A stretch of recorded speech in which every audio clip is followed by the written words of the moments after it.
Hey, Fearless. Good morning, what's up, friend? Hello, hello. Come on in.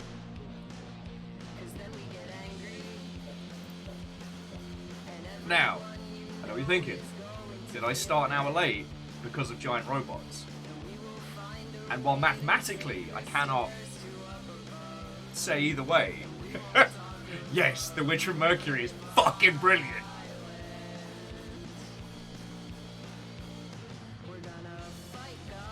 Right, I'm gonna be all about that nonsense.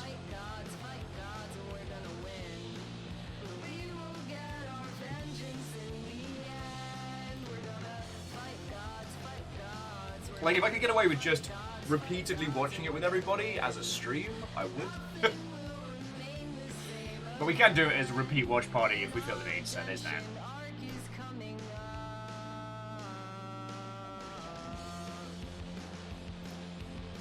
Like, I was a little concerned because, like, thematically, they were leaning very, very, very heavily into... I don't know. I was worried we were going to get, like, a Gundam Seed / Gundam Age kind of setup. And it turns out that no, they used cutie patootie character designs and new robots to go, what if we were more brutal than Iron-Blooded Orphans? What if we were more brutal? Let's do that!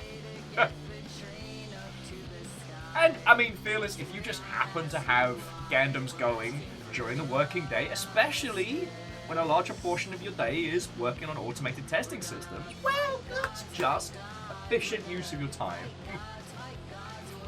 In honesty, Fearless, I have no idea when we'll do a watch party. I was working out this morning, and it's like, I haven't stopped moving for so many months. For so many months. Like, I spent the last couple of days just emailing people and being like, hey, are you waiting for anything from me? Because I've not been okay. That's been my professional communique with most people. Oh, either that or PAX! PAX! That's been the other communication I've had with people.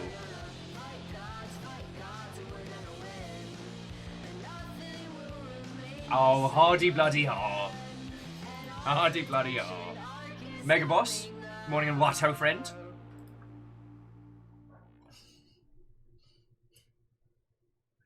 Wait. Hey, Mega Boss, are you trying to tell me on this Twitch.television that you are actively playing a video game? And Puns, good morning to you, Watto, and welcome. Coming in. Airman, hello. Watto, and welcome.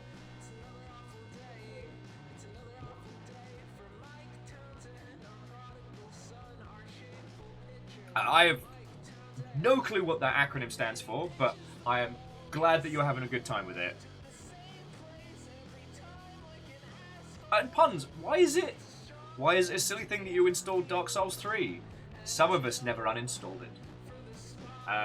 Post-PAX, we will be continuing with the class of 2020, so... the name of the game is ORX. Okay. Doesn't ring a bell.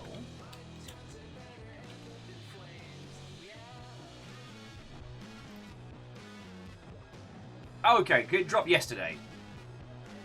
Alright, that makes me feel better.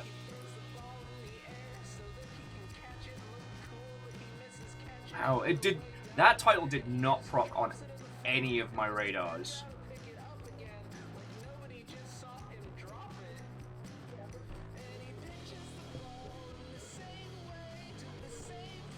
No, I'm having a look at the assets of it now, and I'm digging this.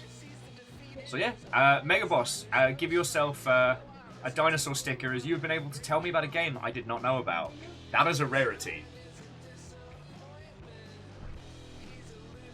Of course, now I'm creeping on whoever Critical Reflex are. Okay, they've only published 3 games.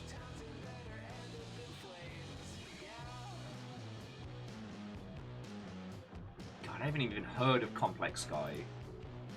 Oh, because it hasn't released yet, alright. And Pixie Druid, good morning. Watto, friends. Coming in, friends, coming in. Now, before anyone starts worrying, Tencent haven't bought FromSoft. Don't need to worry. The reason I linked the Jamatsu article this morning was because I didn't want anyone to post it while freaking out. Ooh! Perfect timing! You'll be horrified to know I spent a total of $8 on this. Yeah! Yeah! Fucking wee! This just showed up, friends. This just showed up. And considering we're playing Last BBS today, yeah! The physical editions of Trash World from Exapunks. If you haven't seen Exapunks, it's kind of like it's another Zachtronics game which is very much about hacking just about everything. And it has like an in-game zine that you read to find exploits of different systems, like everything from like games consoles to banking systems. And when it originally came out, there was a series of physical editions. And they got recently reprinted. And so yeah, they're little like physical prints of the in-game zines. Like how fucking cool is that?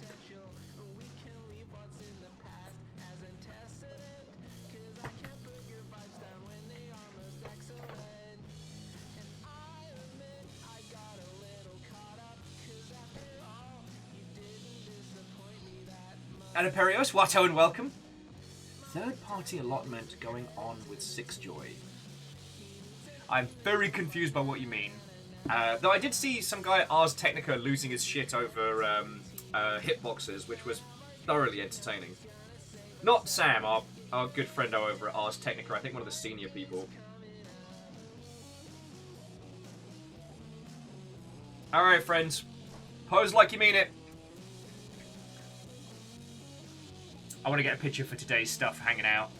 So, yep, pose like you mean it. Hey! Oh no. Oh no. I was just talking about you, Ben. How are you doing, friend? Watto and welcome! Yeah, it's selfie time. So, everybody, best poses. Alright? Pose like you mean it.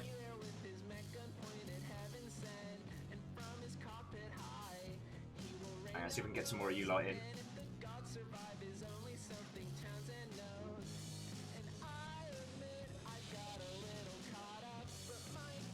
There we go.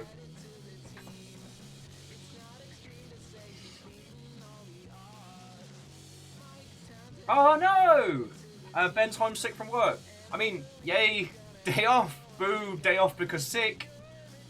Well, friends, I have industry banter aplenty.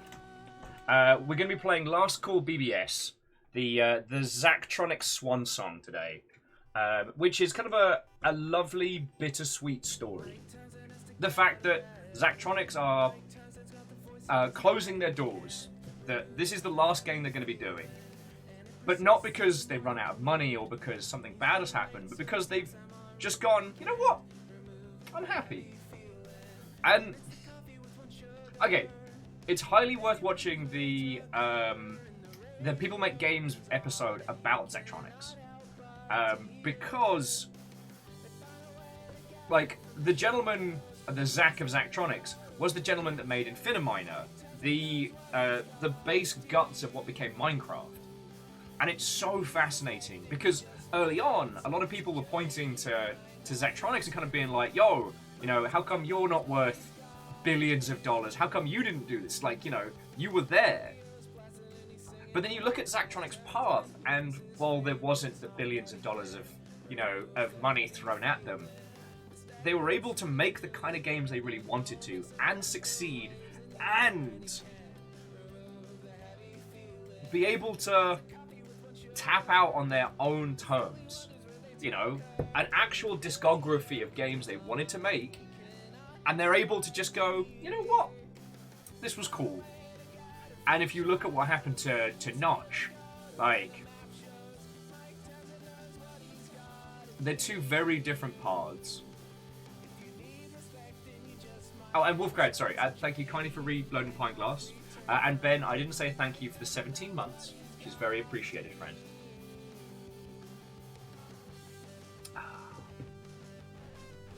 Oh, feck. Well, Mega Boss, I took a bunch, so one of them, you might not have your eyes closed in one of them. So I'll go through them. I'll go through them. The important news today is, yes, The Witch of Mercury prologue is out. You can watch brand new Gundam stuff right now on YouTube, and it's fucking good. I was saying to Fearless earlier on that, like, I was a little worried that because of the mech and character designs that we were going to get something closer to, like, Gundam Seed or Gundam Age.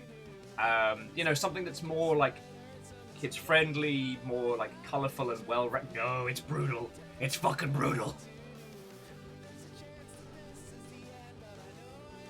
And it's, I can't remember if we found this out ahead of time, but it's set in its own timeline, so you don't need to have seen any other Gundam stuff to start watching The Witch of Mercury. Sorry, The Witch from Mercury. Sorry.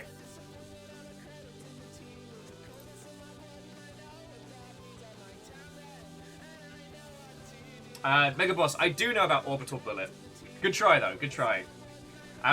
When picking games I don't know about, don't even try with giant robots. That's nothing against you, Mega Boss, but the manic, obsessive research I've done into the giant robot genre of video games is frightening.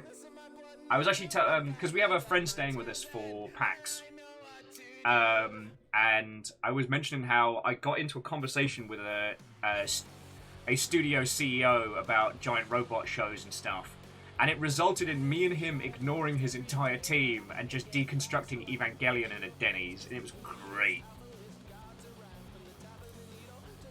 Yep, Particle Maze. I mean, Imperios, I was going to ask you if you know about the sequel, which is Wrong Dog. Ah, Hillian. Watto and welcome. Coming in, coming in.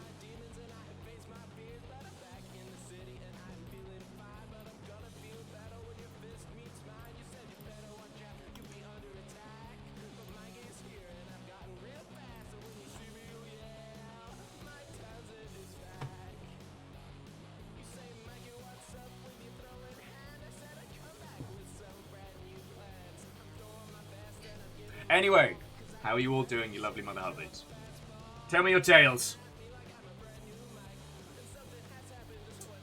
Ben, I think I saw the scissors in the kitchen. I think. But, as I said, friends, check this out.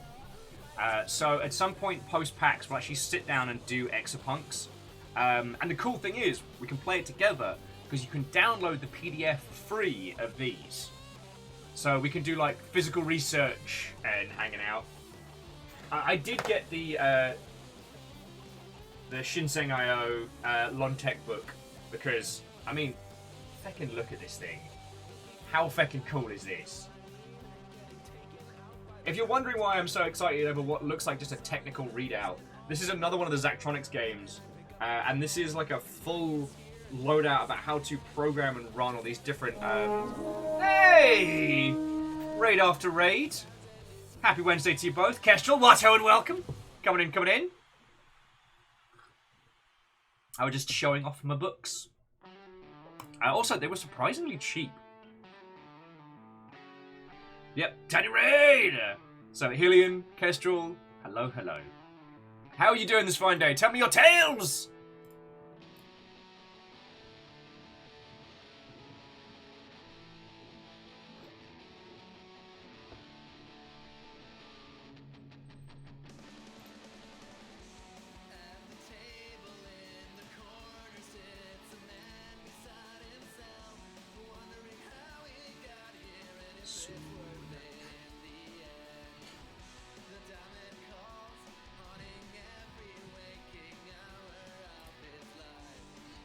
Okay.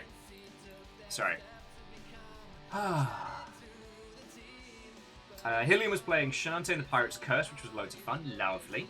What about your good self, Kestrel? I've been talking everybody's ear off about new Gundam show, which I'm very excited about. And there's been a bunch of game news today.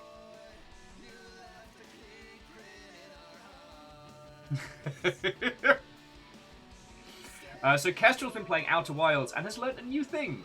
That if you leave your ship while it's on autopilot, it will leave without you. Yep. Or if you hop out while it's hurtling through space, it will leave without you.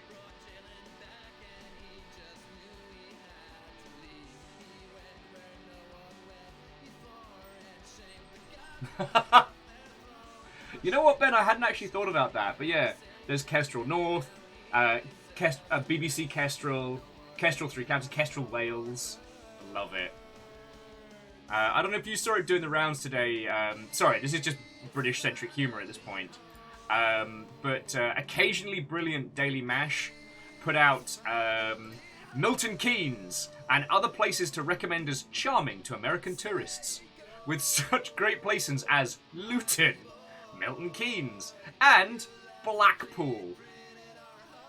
You can tell our English-speaking cousins, accurately, that Blackpool is a quintessential seaside town with piers, illuminations, and a famous golf course.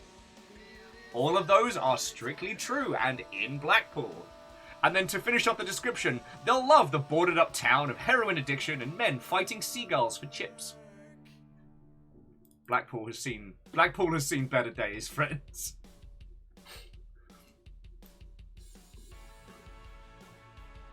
The idea that I could convince someone to go to Blackpool on holiday, though, that's too much power. That's too much power.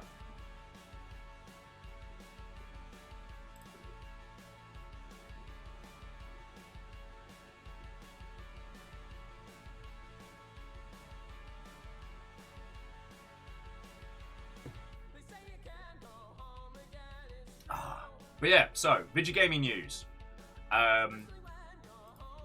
It's not as scary as it started looking. Tencent did not buy FromSoft. Tencent now have a 10% stake in From Software, which is roughly the same as Sony. However, From Software is still primarily owned by a Japanese media conglomerate, which they have been for a long time, so... Sorry, Ben was saying, ah yes, Blackpool, the San Bernardino of England.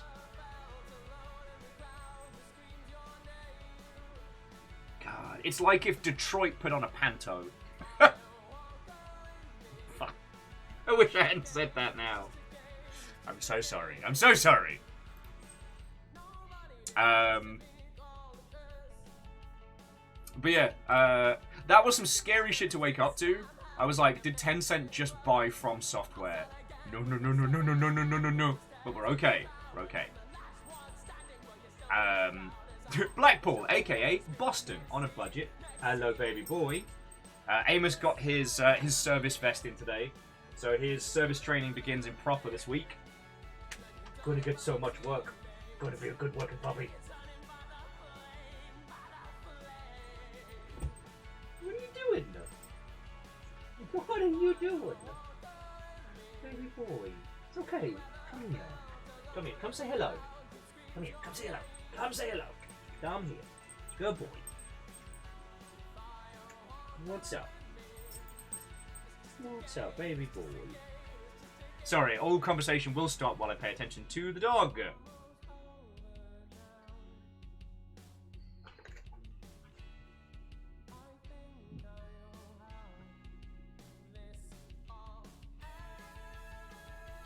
What's up, Amos? Baby boy doing baby boy things. Yeah, so we don't have to worry. The Jet Set Radio spiritual successor, Bomb Rush Cyberfunk, sadly has been delayed until next year. It is what it is. You know we're going to be playing the shit out of that. Ports is waiting for Tencent to buy the rapper 50 Cent, as he could fire them 5 times over. Yes, he could. He has great power in that realm. But here's where things start getting loopy. So, Quantic Dreams has been bought by NetEase. So the David Cage experience has been acquired by Chinese company NetEase.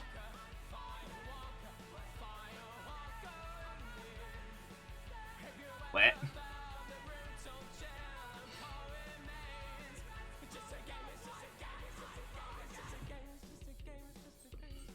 And Sadlin, like, I do wholeheartedly agree with you.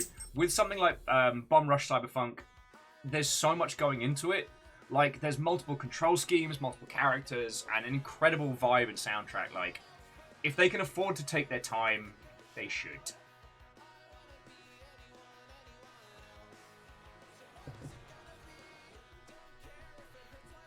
Yeah, and Wolfgrad, you're right. It does say that they're independent, but no one would ever say in a press release, yes, we've been acquired by a Chinese multinational company. They're going to be giving us no freedom and steal everything from us, and we will have no autonomy.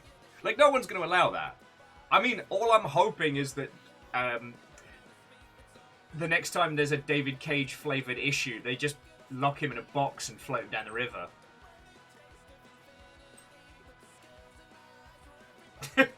David Cage, the creator of such critically acclaimed games as Error, Value Not Found in Database.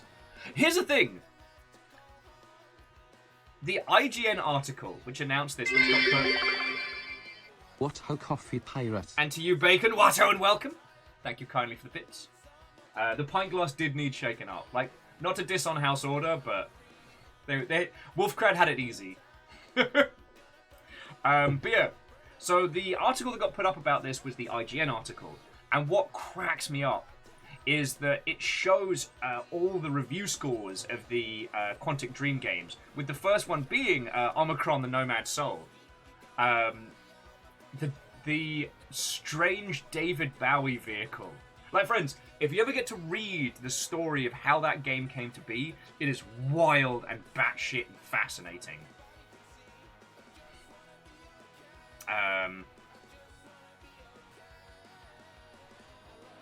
I mean, I've said many, many times, friends, there are people that work at Quantic Dreams who are very, very good at what they do. And they succeed in spite of David Cage. But only to a degree. Like, it's really hard knowing the industry and understanding games. Like, Detroit Become Human resonated with a lot of people. A lot of people really loved that game. And I try not to hate on it because for a lot of them, a lot of the people that really loved that game, for them it was the first time they encountered something that wasn't primarily about, like, combat mechanics or shooty gun bangisms, you know. It's a game that feels like a story where you have a say in it. But it's not good. Beyond Two Souls is a bad game unless you play it as an asymmetrical versus co-op game, and then it's fucking brilliant. If you play it where one of you plays as, God, see, even the characters are forgotten. Elliot Page's character. Yeah, see, that's how memorable Beyond Two Souls was. One of you plays as a ghost, one of you plays as a protag, and you both try and kill each other, and it's brilliant. Yeah, Megaboss, Goblin Sibling Mechanic. That's brilliant. Kestrel, welcome back. Now, Ben, I did not hear what the very last Xbox 360 game would be. Well, as part of Games with Gold. And I'm curious. Anyway, TLDR, David Cage is a massive hack and has built his entire career off of someone who doesn't like the spotlight. And one day we'll find out who that is. Anyway. Huh. Portal 2 will be the last Games with Xbox Live, Games with Gold, available. Huh. Fascinating.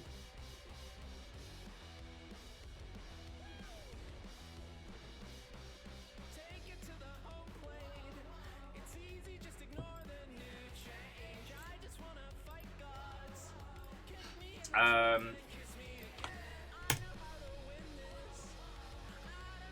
that's fascinating. So, Ben, thank you for sharing that. Vanderbeest, Watto, and welcome. Hello, hello.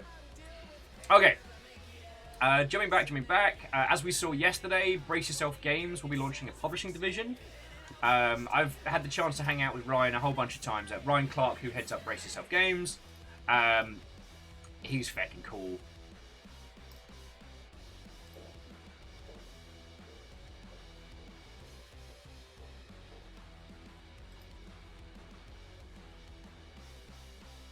The Steam Deck crossed 5,000 games verified or playable. Nice. That's fucking cool.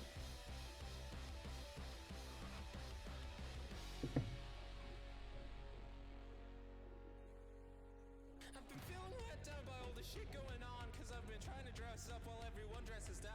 Everyone's lost track of all the stars in the sky, cause they're counting the weeds. Sorry. I guess this is more for us and, well, for me. But more Rain World announcements will be coming out.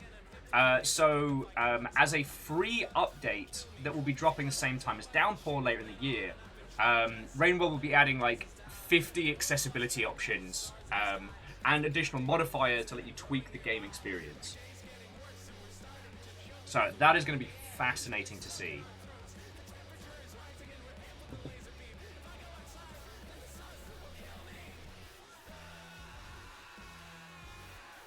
I think that's the long and short of it. Oh, no. Okay, this was a little one, but this made me smile because I knew it, but it was lovely to see it confirmed. Basically, in an interview, now that, you know, Bethesda's is firmly in Microsoft's camp, it has been revealed that Arcane Studios did not want to call Prey Nouveau Prey. And they really didn't want it to be tied to another IP, which is why it's not. It was Bethesda being all like, blah, blah, blah, blah, blah, blah, blah. Look at me, I'm Todd Howard. That was the reason why Prey was called Prey. The reason why it was a reworking of an IP with no relevance or otherwise.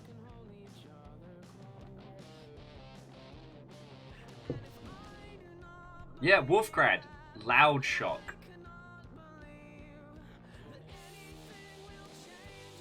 To quote the interview with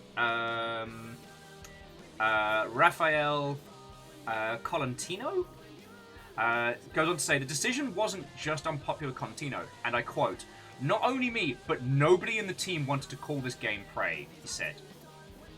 He stated that he was grateful for the financial security of having a corporation behind him and his team, but was insulted when he was told the game had to be called Prey.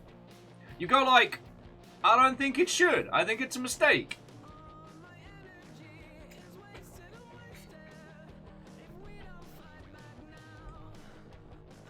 So, now, we've talked about this a lot, and especially when we did our playthrough of Prey, like, Prey Nouveau is an exceptional game and is very worth your time. You know, as we may not get a System Shock 3, that's the closest. Because, friends, it is a sequel to System Shock in all but name.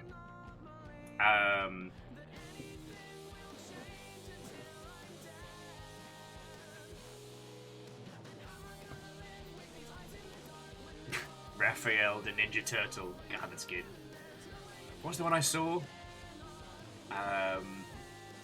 To quote, "I saw an angel in the marble, and I carved until I set him free," was a quote from Michelangelo, followed up with, "The fact that he was a turtle makes that so much more impressive." I love the internet. Derek Quill, Watto, and welcome.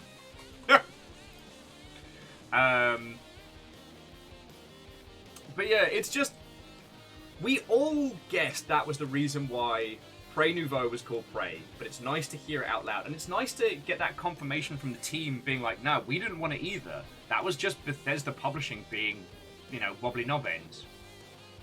The thing was, I still think about how,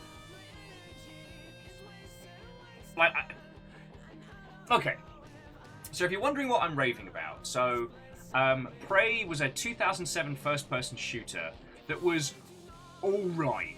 It was kind of, what if Quake 4 happened on a plane and had the most light dusting of Native American iconography. It did some really interesting things with gravity and portals and all sorts of like messing with like size and scale and gravity. It was really interesting. But as a game, narratively, it was just meh. Like,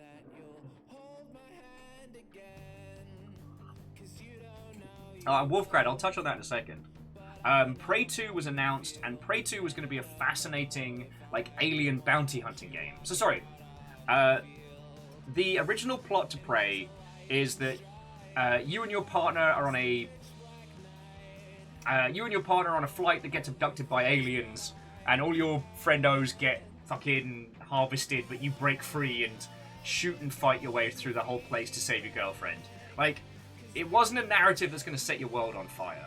The follow-up, sadly cancelled, was going to have you playing a human bounty hunter in a huge, sprawling alien city. And for some reason, you have sold your memories of the last 5 years. And you don't know why. So the game starts, and you're already an established bounty hunter in an alien in an alien city. And you know nothing about how you got there. The last thing you remember is being on a plane that got sucked up by super aliens. That game had a big PR press push, had E3 demos, the whole shebang, got canned. So when Prey got announced, everyone's kind of expecting this follow-through. And if you played Prey Nouveau, it has nothing to do with any of that. The only time it's referenced, I think, is one of the plaques in the museum reference it. Oh yeah, Wolfgrad. OG Prey's gameplay was very disorientating. It gave me motion sickness, which is difficult, but it was incredibly clever. Like, they did things with size and scale and portals long before Portal. Fucking fascinating.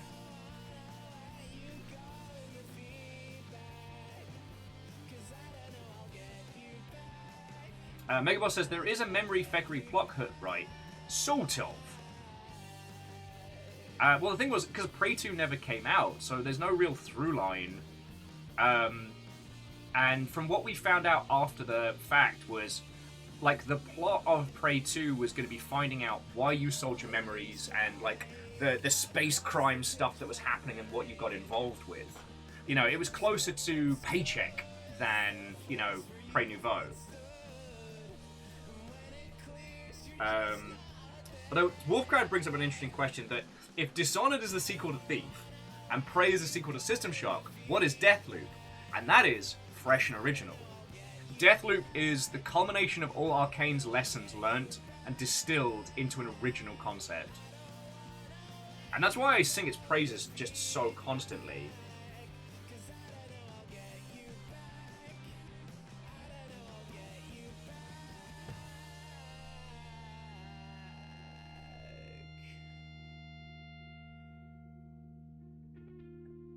Yeah, well, I mean, Fearless, that was all it really had. The reason I say it's closer to Quake 4 is because of, like, the body horror elements. But yeah, the Native American iconography and ideas was kind of... It wasn't... Alright, it's not for me to say whether it was or was not disrespectful. But it definitely felt at odds with everything else in the game. And I think it came from that era of shooters just needed a little hook to stand out. Like, people would play game X because you have a gun and you do a shooty gun bang. So what's the other thing? Well, this one is it has Native American elements kind of behind this alien shooter. There was an interesting mechanic where you couldn't die. What would happen is you went to the spirit realm and then you had to use your spirit bow to shoot spirits to gain health and stuff. You know what? That does actually sound pretty bad now I say it out loud. But it had a setup where you couldn't lose, you couldn't die, and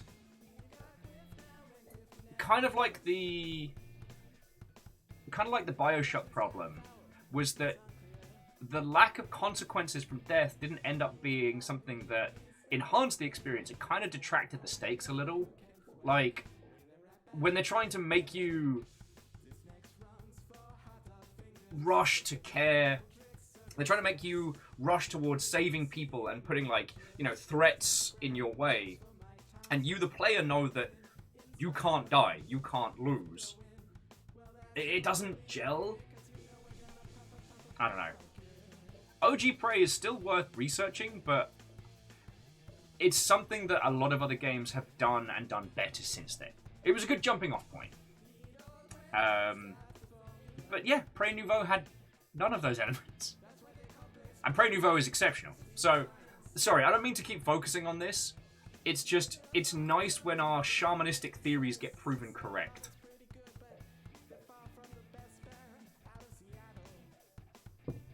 Well, yeah, so Fearless, I know what you mean. And, you know,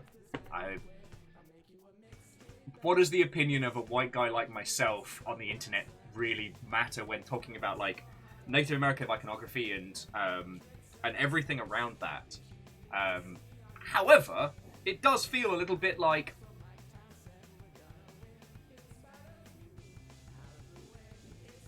2007 was a weird time. But yeah, like I said, it's just nice when shamanistic theories get proven correct.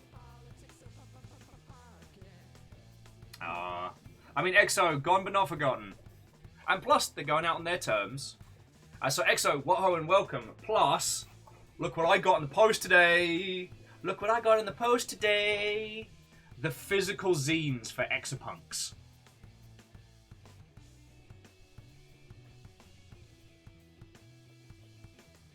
So good. Alright, the camera does not like me messing with it, with all of this nonsense, so...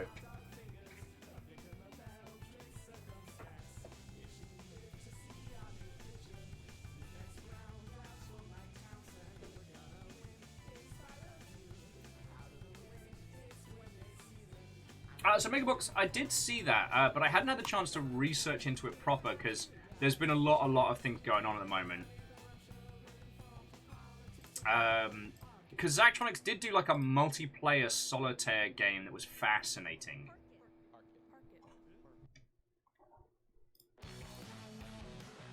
God, let's go through. You know what? Let's go through the Zachtronics library. There's some bangers. If you're wondering why, friends, today we're gonna be playing Last Call BBS, which is the Zachtronics like Swansong. It's their so long and thanks for all the fish. And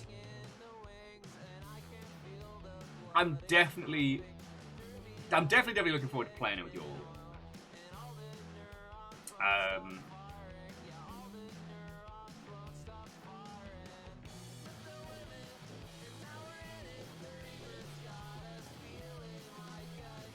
And okay, so jumping back, Wolfcrad, that is a good point. That with the original Prey, they did try and show Native American thematics in a way that wasn't, you know, Turok. Because let's be honest, that's all we really had before then.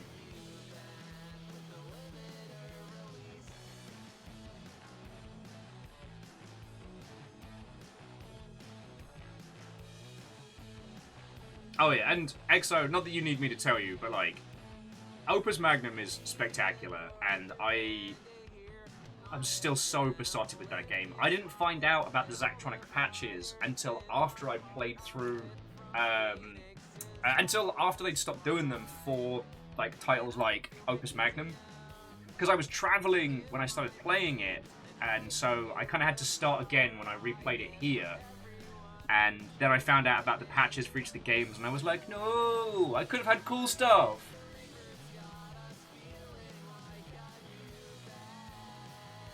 Shit!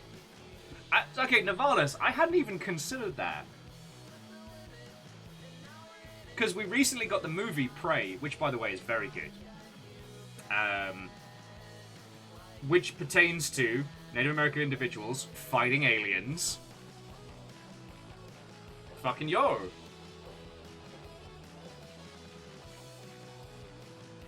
But seriously, friends, if you haven't seen Prey, I think it's on Hulu, and it's so good. It's so good. Seedlin says that Opus Magnum is one of their few perfect games on Steam. You mean you've done all of the stuff? God, the solitaire mode in that, you have to do that like 100 times. Okay, so the game I was trying to think of was Nerds Online, which is... I do like this one. It's a competitive solitaire. Salem got real good at it for a while. I mean, it's still playable, and it's free. EXO's saying that praise on Disney Plus internationally. Okay. I mean, I'd never presume to tell anyone where they should watch things online. And obviously, we do not condone piracy here on this Twitch.television. Don't want to hear the Jolly Roger in the background. No, just me. No, to be hallucinating. Salem said they got frustrated by the boss battles in Space Camp. God, I didn't even get that far in. I did play a lot of Ironclad Tactics. I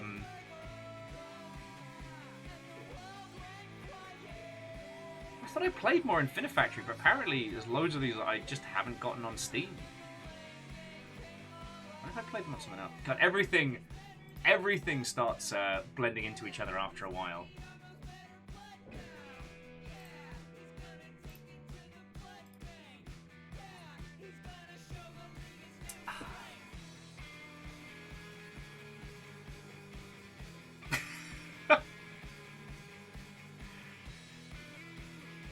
Peter, hello and welcome, just runs in screaming, Akaben!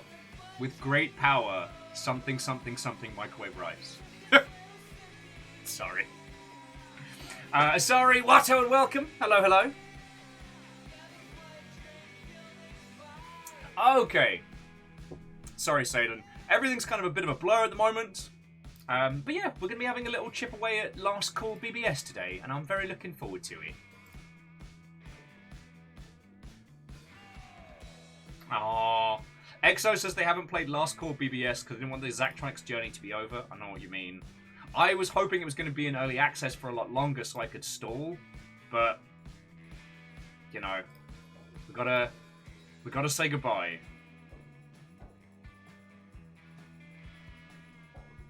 Aw, and sorry. Hang on, what? Well, I hope you're all having a lovely day. What was the other video gaming stuff I wanted to talk to your good selves about? Because I know there was something else. Rocksmith is finally getting its subscription service. Wasn't that?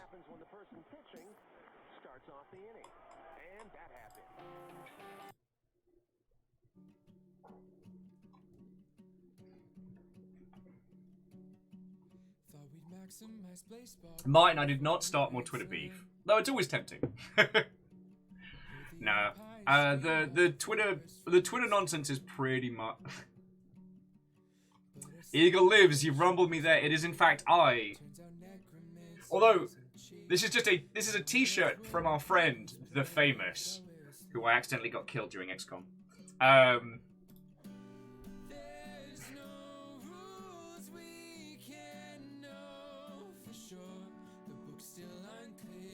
Oh, and Salem, like, wholeheartedly agree. I mean, we'll be talking about this a lot today, like a lot. But like Zachtronics, they hit upon a style of game, and they did experiment. You know, they made games like Elsa. What was the other one? It was like Elsa, and then there was a tactics game they made. Shit, I just had the... Why am I a dingleberry? I had their list of games up, and then I closed it. Yes, it is in fact I, Martin, the famous Shillium oversell. Oh yeah, so Morbius Front, Elsa. I keep forgetting they did Infinifactory. Huh. From 1,000 years ago.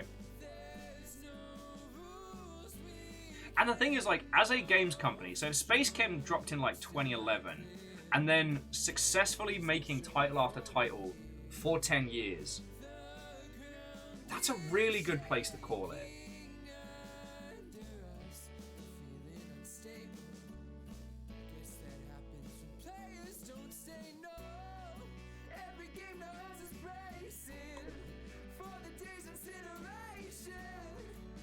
Well, EXO, that is lovely of you to say. Now I'm just gonna work hard, get better, sneak my way up the rankings.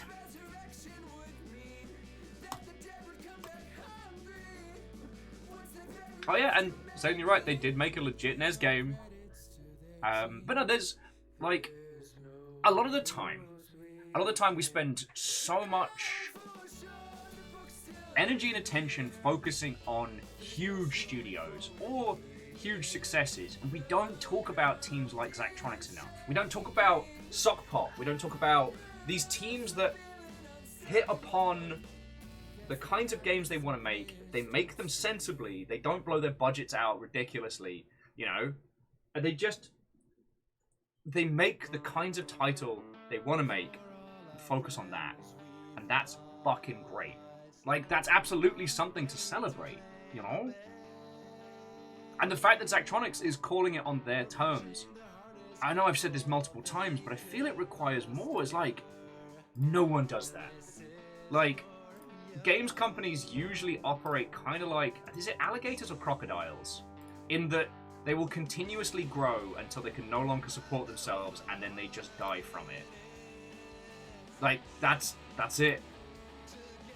I mean, I guess we've got the amoeba problem at the moment, which is, you know, bigger and bigger corporations soaking up everybody. But oh, and Fred, Watto and welcome. But the great platform wars that are coming, that's a whole other kettle of monkeys.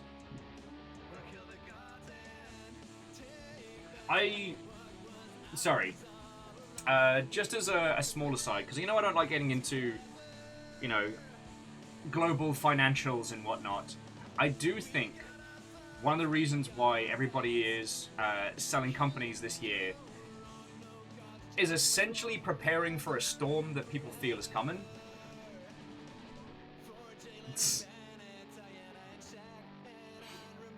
Sorry, Fred was like, the platform wars? Is that the first shot in the franchise, leading to all restaurants becoming Taco Bell? Oh, Demolition Man, you treasure of a movie. No, it's... So, Fred, platform wars is perhaps a bad way of putting it, but we're going to be moving away from...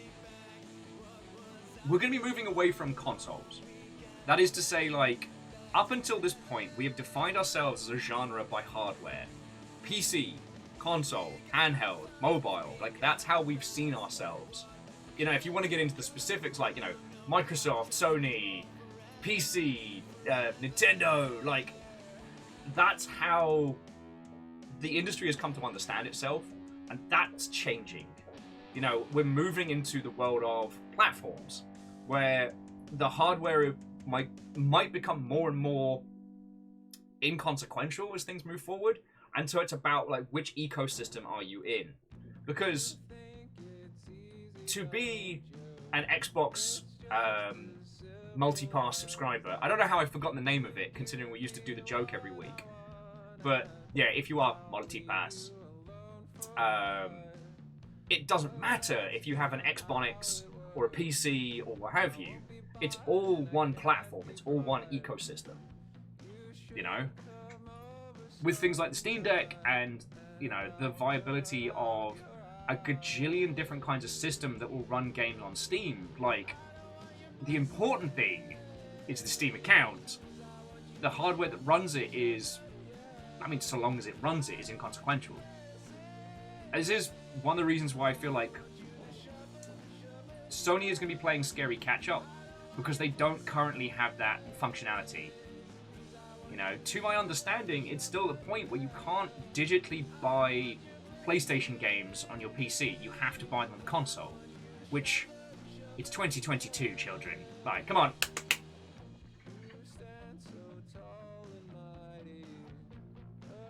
Now, Ehrman, you do make a good point that a lot of tech and entertainment stocks are overvalued because of, you know, because of plague and lockdown. Yes. Just in case we somehow hadn't talked about it, the games industry specifically has had a huge shot in the arm for the last 2 years because people have been buying video games because they've been stuck indoors. Mine's like, I can buy my goddamn Nintendo games on my PC, right? It's also worth pointing out that Nintendo will do what Nintendo does, that they have carved out such a very specific business model and fandom that Nintendo doesn't have to start doing Nintendo Pass Monthly or what have you. They're fine. They'll be able to continuously keep selling Zelda games until the sun dies. And they actually just announced, what was it? Twilight Princess and Wind Waker will be getting Switch ports. Okay, so you can buy PlayStation games on PC. It's been real for a while. Okay, my apologies. I guess that shows how much time I've been spending in the PlayStation ecosystem.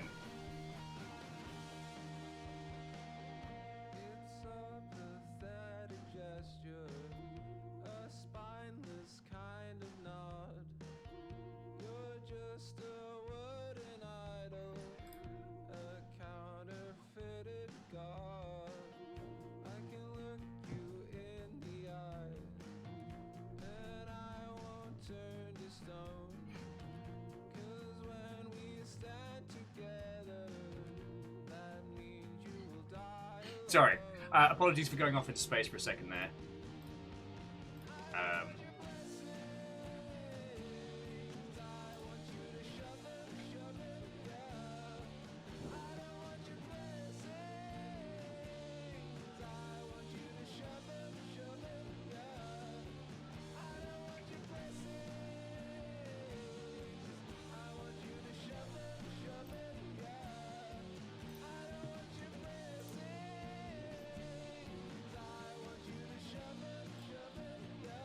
So Martin, I was just seeing articles kicking around from Eurogamer and some other places.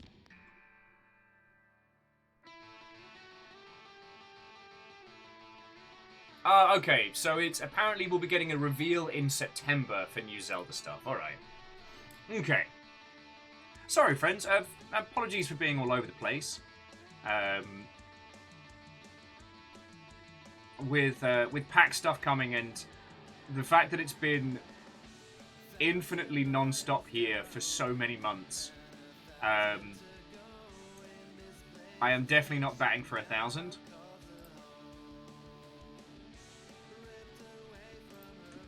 But this is also why I like chatting with you lot, because you know that if I get things wrong, I will more than happily like review and re-review them.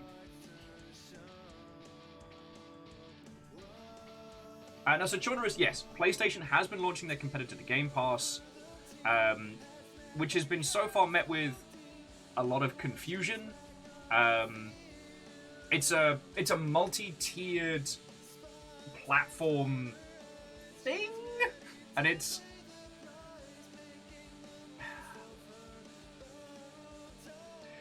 by no means a bad entry into the space. But the point that I more wanted to make is that this is where the discussion will be. And it's less about who gets to be the Netflix of video games, and it's more about the battle lines between the large companies will no longer be based on, you know, hardware sales and install bases. It'll be based on like how many users are within your ecosystem. You know, getting the idea that we've known for a long time, but larger companies are only really kind of like starting to adopt at an organizational level, is that the same product on two different pieces of hardware is not something competing with itself.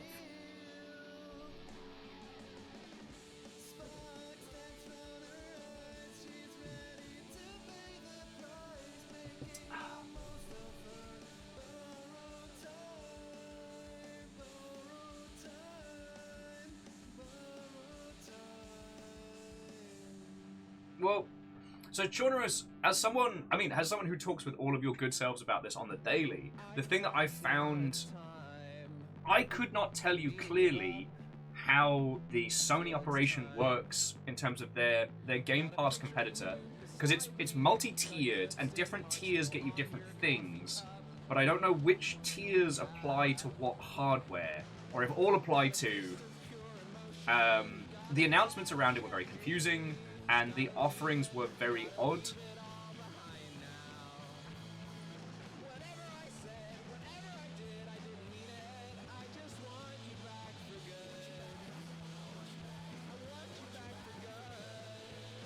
Well, so Aperios, here's the interesting thing. Aperios was saying, it's a very Sony type of offering, but they can't buy the line about losing sales on AAA titles, so they won't put them on their PlayStation Pass day one, given what we've seen about Game Pass. I mean, okay, Microsoft is an infinite money company, Sony isn't, so how that shakes out, I don't know. But one of the interesting things we've seen was the team behind the newest Abe's Odyssey game was saying that their game went up on PlayStation Plus, and it killed them. Like, it was brutal. And they're, as a company, they are now struggling to stay afloat because of that. So however they structure it behind the scenes is drastically different. And so much so that, you know, it's a little scary for companies to be in that ecosystem. But that's not something we've heard from studios that have operated with Game Pass. Which means that either Microsoft is compensating them with shit tons of money, or there are other deals behind the scenes that are doing them good. So...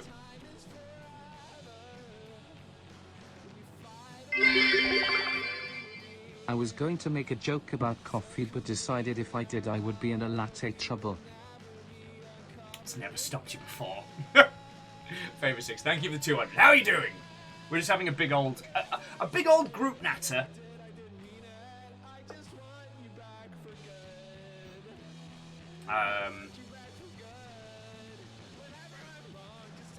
But, I mean, the other thing to say is that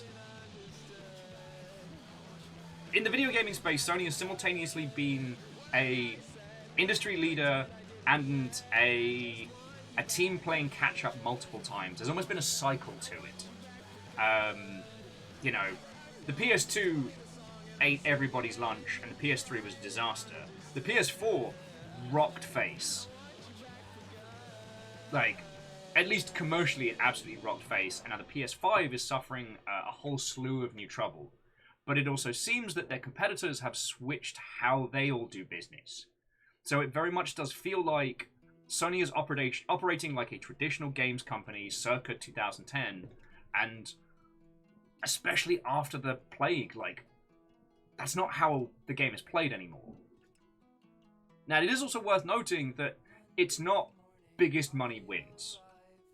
I was chatting with our friend who was staying over from PAX, and we were talking about how, despite having infinite money, Amazon Game Studios just does not seem to be able to get their wonky nonsense together. Google, pretty much the same.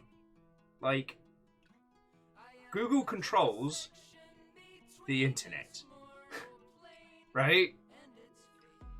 They have YouTube. They have, oh, let me look at this, actual Google. And yet they were unable to put forth a product in that space. Like, having all of the cash doesn't equal success. Hell, I mean, let us never forget good old Artifact. You know, Valve, despite owning the biggest platform in PC gaming, could not successfully launch a CCG.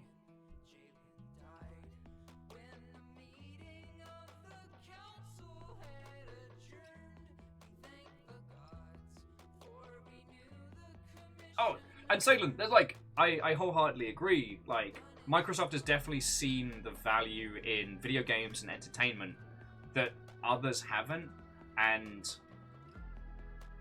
I mean, okay, this is all shamanistic or anecdotal, so please don't take this as pure fact, but from the people I know who have worked at Amazon, it is a hostile place to work, and they're very honest about this. You know, you will be in competition with your peers.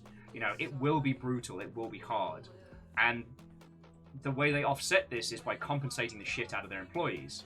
You know, as loads of people have done, the move with Amazon is you go there, you work there for like 4 or 5 years, and, you know, then you spend all the money you made on therapy and get out, you know? But that kind of combative tech company mentality doesn't work in video games. It just doesn't.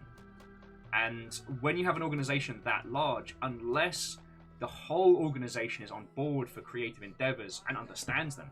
You can't just pour money on it to make it happen. Yeah, Berios, like, 6-figure compensation does happen, but it will cost you.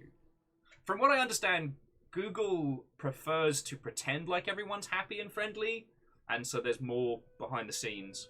Oh, and Microsoft's good, but the amount of bureaucracy at Microsoft ends up being kind of like a slowing factor.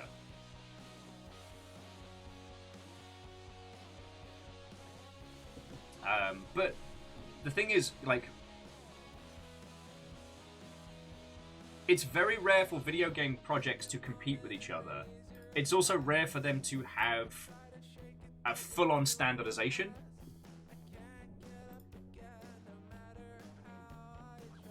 So, like, Amazon Game Studios is a disaster. Amazon has infinite money, so it's not like it's going to cost them anything in the long run, but they're a very good example. You can't just pour cash on a problem and win. So,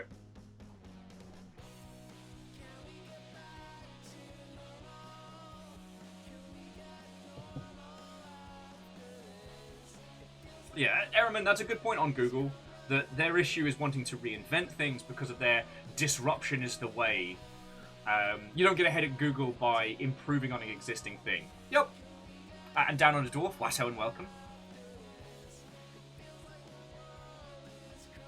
From what I'm hearing, Stadia's shifting to basically like a...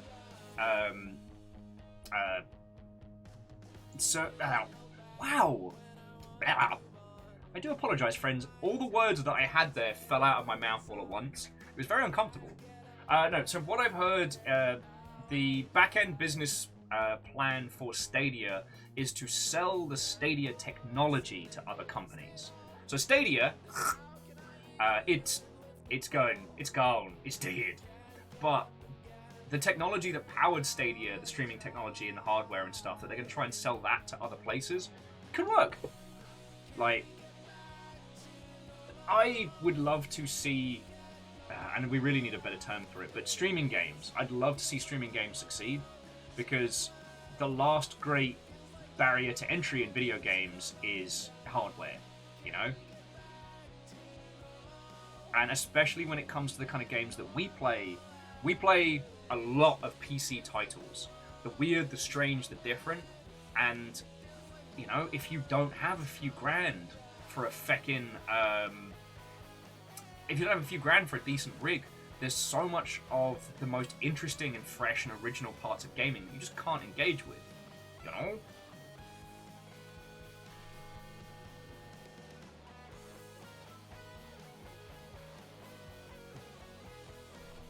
I will say though, friends, if you ever want to really study AAA video game marketing, study the announcements and all the communications that came during, before and after Stadia, because it's everything wrong. Like, the MatPat announcement, which I believe was GDC or faux E3, the MatPat announcement was one of the worst ways to announce a new platform. Like, oh. And between you, me, and the goalpost friends, like, the people I've spoken to that actually did end up going into Stadia and making ports of it, used all the money that Google gave them to make a game that could release on any platform, but did a port for Stadia, which is sensible. Ehrman's saying that Google's a decent company to work with. If your goals align, they're very helpful. Okay. See, when it came to like tech company stuff, I was just in a tech startup, so I got to hear the stories and tales of people who worked at those places from a tech side, and I got to see the mismatch between them and gaming at varying different, you know, places from there. What was really interesting at GDC was seeing how much smaller the Amazon Games pitch was, and how it was so much more about AWS and using Amazon like cloud servers for other things. Like, comparable to previous years where they had, like, the whole, like, here's Lumberyard, it's gonna change the industry! Spoiler, it did not change the industry.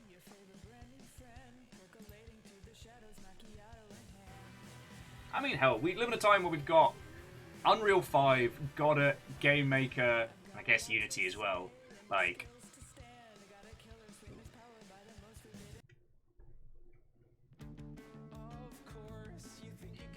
Sorry, you know I love talking about this, friends. You know I love talking about this.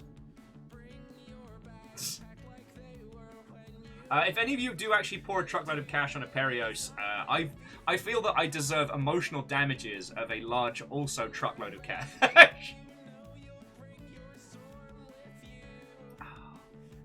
But yeah, like, friendos, just, I guess as an aside, like, not everybody can talk about it, but Amazon Game Studios burnt through hundreds of game devs. Like, nothing. I know so many people who hit that place like a feckin' rotating door. And if, when Amazon attempts to do a reinvigoration of their, like, entries into the gaming space or otherwise, stay away. Everybody I know who went there was promised quite a lot. They did not... It did not survive long enough to get any of it. Yeah, Down Under Dwarf, me talking about video games on this Twitch.television. Say it ain't so. We can talk about Gundams if you want. There's new Gundam and it's right good.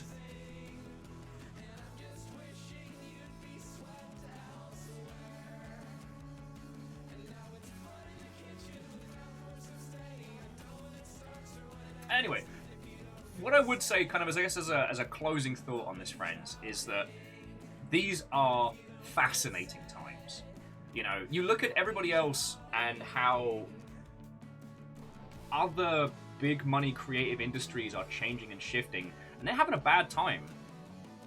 One thing that was really fascinating was the death of the DVD and how much damage that's done to Hollywood. Now, I'm not a fan of the industry around cinema.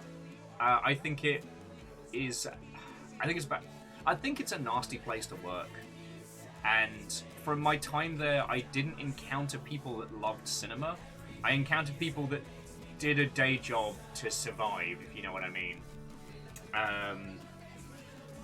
But they were saying that the death of DVD has really changed what kind of films can get made.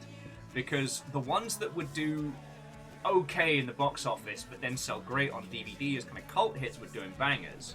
Whereas now, the way those cult hits get made is by platforms like, you know, Hulu and places like that, funding them specifically for them.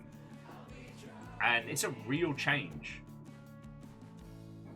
There's also some interesting conversations that Kevin Smith was having about Clerks. I keep thinking about that. Oh, sorry. And I guess this is one that applies to video games as well. And what Kevin Smith was saying was that if he was the same age now he was when he made Clerks, like, you know, young 20-something, he wouldn't have done it. And the reason he cited this was because, like, due to short-form video, social media, YouTube, we all have access to so many people who are incredibly talented all day, every day. And the pressure to create in that environment is terrifying. And I'm like, shit, that's real. And in video games, that can be kind of daunting as well. You know, yes, Steam is open to everybody, but your game sits next to Hades. Right? The regions and the seasons of video games are now gone, and in this era of platforms, you're going up against everybody. That's really intimidating. So, now, the way to solve that is just to release games. In fact, you need to release one bad game on purpose. That would be my advice. Give yourself 4 months to make one commercial game that's just bad. Just get it out of your system. Because the thing is, if you make, I don't know, Fart on a Muffin 13, the only way to go from there is up. But also, it shakes off any potential ego. And I'm not saying any of you lot are guilty of this, but one thing I have encountered is people building up to their first commercial release are really hoping, quietly and silently, that they are going to be, you know, the next Supergiant. That even though they know empirically that their game isn't that caliber, in their heart they want it to be. And there's nothing wrong with that. It's just, yeah.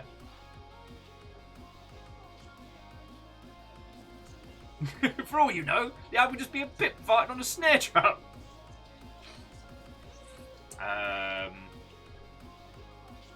Sorry, loads of you had some really good points, and I apologise. I've just been going.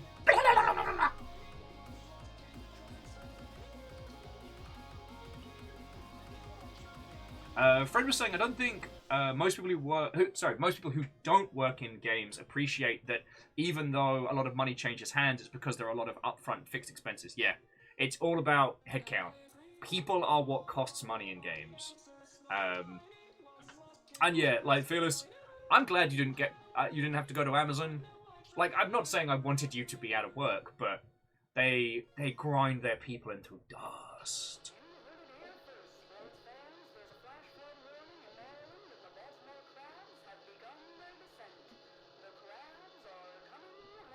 Favor 6, that's surreal.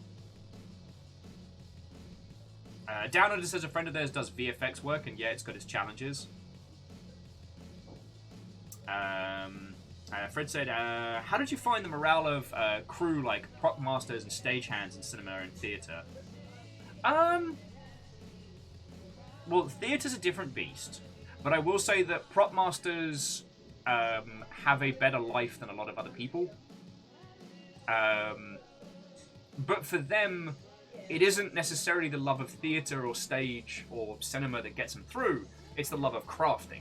You know, those are the great prop actors. Shit. Now we're going to address the AAA dev in the room, Shooty McGunbang developer, for making that gun shooty.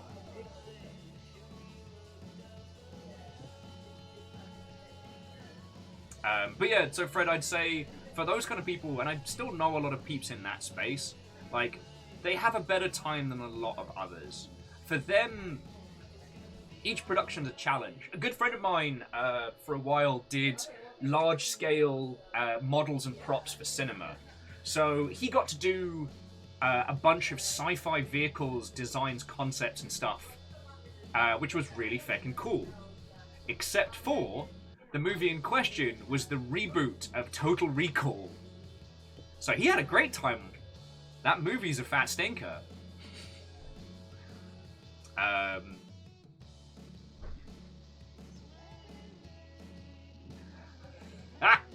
Sorry, Wolfgang was like, make a bad game. Just quickly throw together some UE5 assets like a squirrel and a gun and just release it and watch it fail. Squirrel with a gun, guys, put so much work in. And we keep making these jokes, but I really don't want anyone to think that there is actually going to be...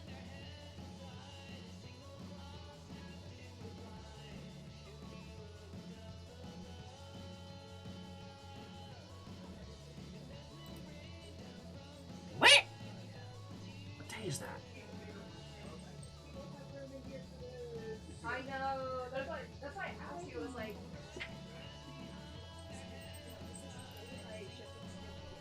Sorry. Hold on a second there, friends. I've got an email I need to read.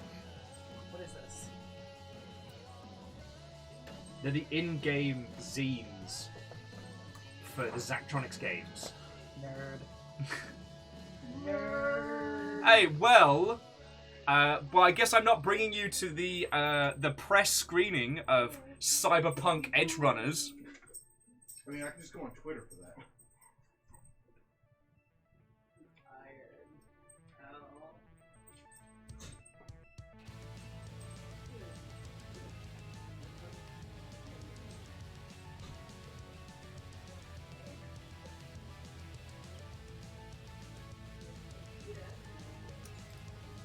That's fucking surreal. Oh, yes! I don't know if I had to toast it up or anything. Oh no, Alright, it's, do you wanna- basically, it's ready to go. I'm trying to pop that back in the kitchen for a Oh, second. okay. But I will definitely tuck into that one. Oh, okay. Right. Where were we, friends? Oh yeah, making bad games. No, the reason I have started recommending to people is make an actively bad game is honestly just, one, go through the process of releasing a game as a commercial entity, especially on Steam. Two, get it out of your system. Like, if you make a game about farting on a widow, what are people gonna say? Oh, psh, sure, that person sure did make a fart video game. And you could be like, well, yeah, I wanted to make a bad game, so I did.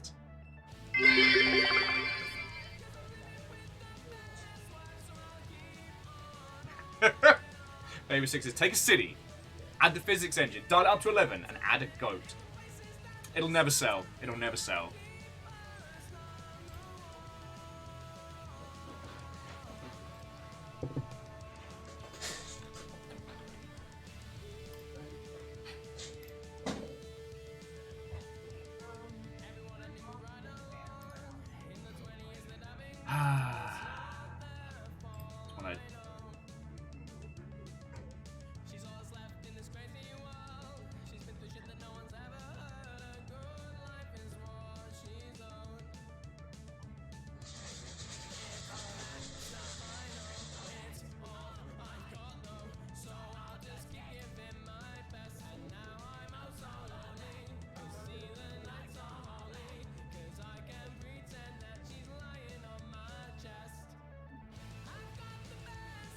Okay, sorry about that, friends. I've been trying to keep up with everything that's going on around PAX, and stuff keeps popping off. So apologies for the break and banter.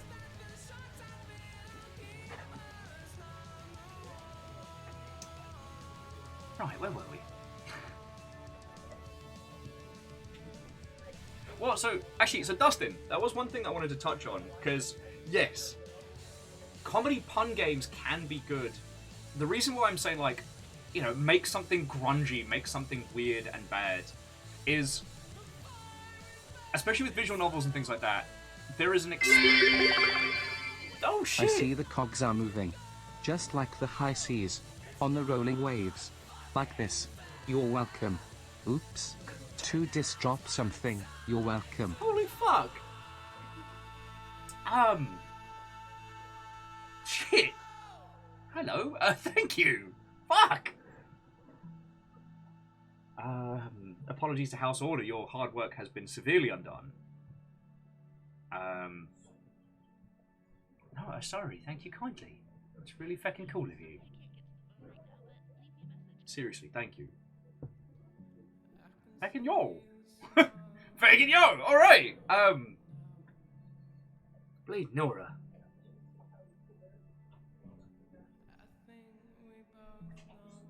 Fucking yo!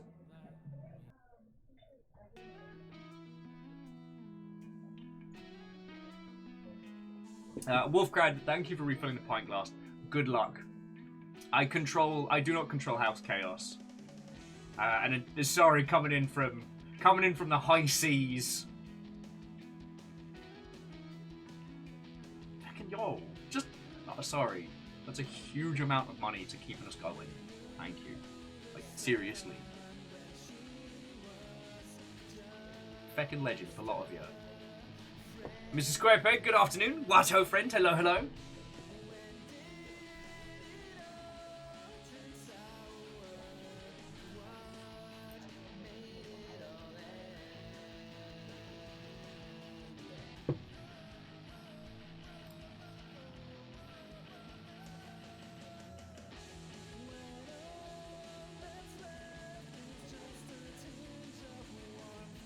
Sorry, I don't know what to say. Congratulations, you throw me for a loop. Fucking yo. Fuck. Fucking we.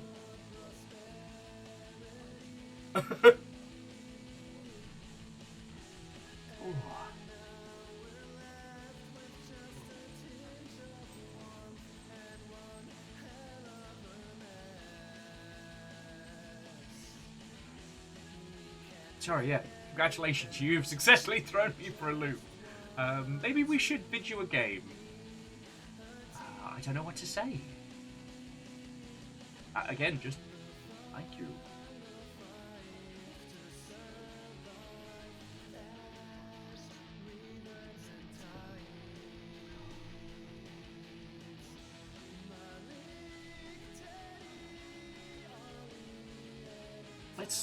let's get this BBS up and running. Let's get some stuff together.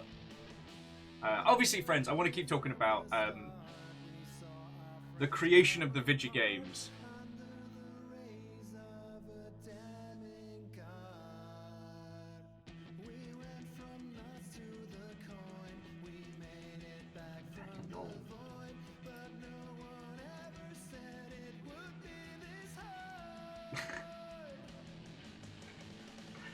Y'all just decided to jump on the thirsty showdown train.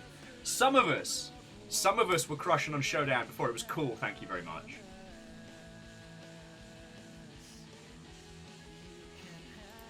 Right, let's get this video game going, and I will attempt to process human feelings.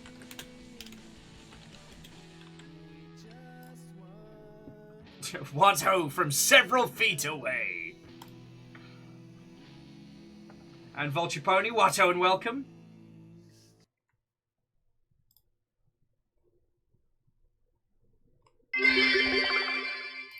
In the words of the legendary Lady Brittany of Spears, oops, I did it again.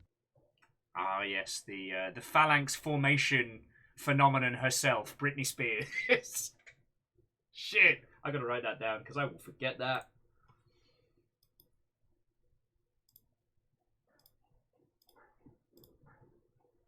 Sorry, and Favor 6, thank you for the 200. Fucking yo. Okay, so who's the lineup for our dating game here? We're seeing GLaDOS, Shodan, Fred suggesting Kerrigan, Queen of Blades, but we're talking like Powerlands. But we're talking about like Brood War Kerrigan, right? Alright, hand him it. Welcome. Ask and you shall receive. This is my old Sawayama machine. Set up like it was back then. I even got the BBS running again, so you can dial in and download more of the retro games. I have to admit, I'm still getting a bit used to the term.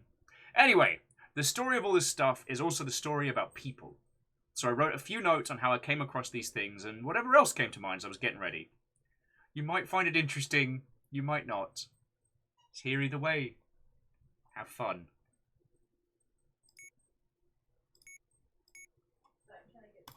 Feckin' yo! I have a feeling this is going to be a lot.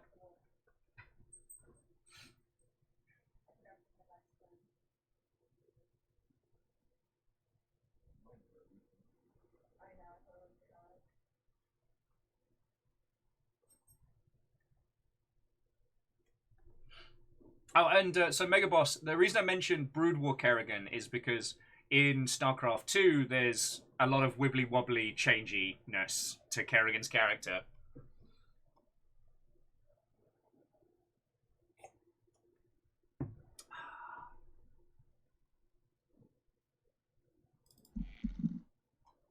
Alright. Netronics Connect. Got Solitaire over here, of course. Not playing it. Anything we need in system. Okay, that's feckin' cool. Yo, look at that memory storage. There's the good shit.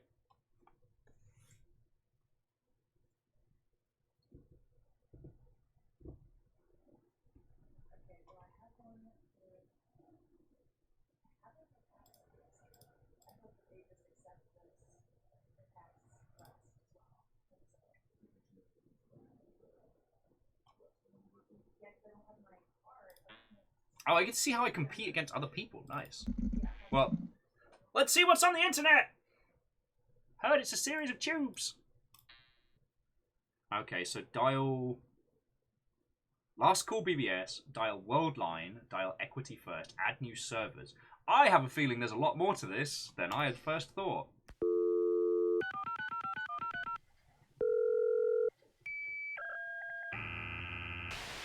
Hey, it's the sound I make when I'm trying to think of things. A division of Equity First Bank. Wonder if we can do some shenanigans here. or if it's just... Okay, so it's just an in-game thing. Alright. It's called World Time.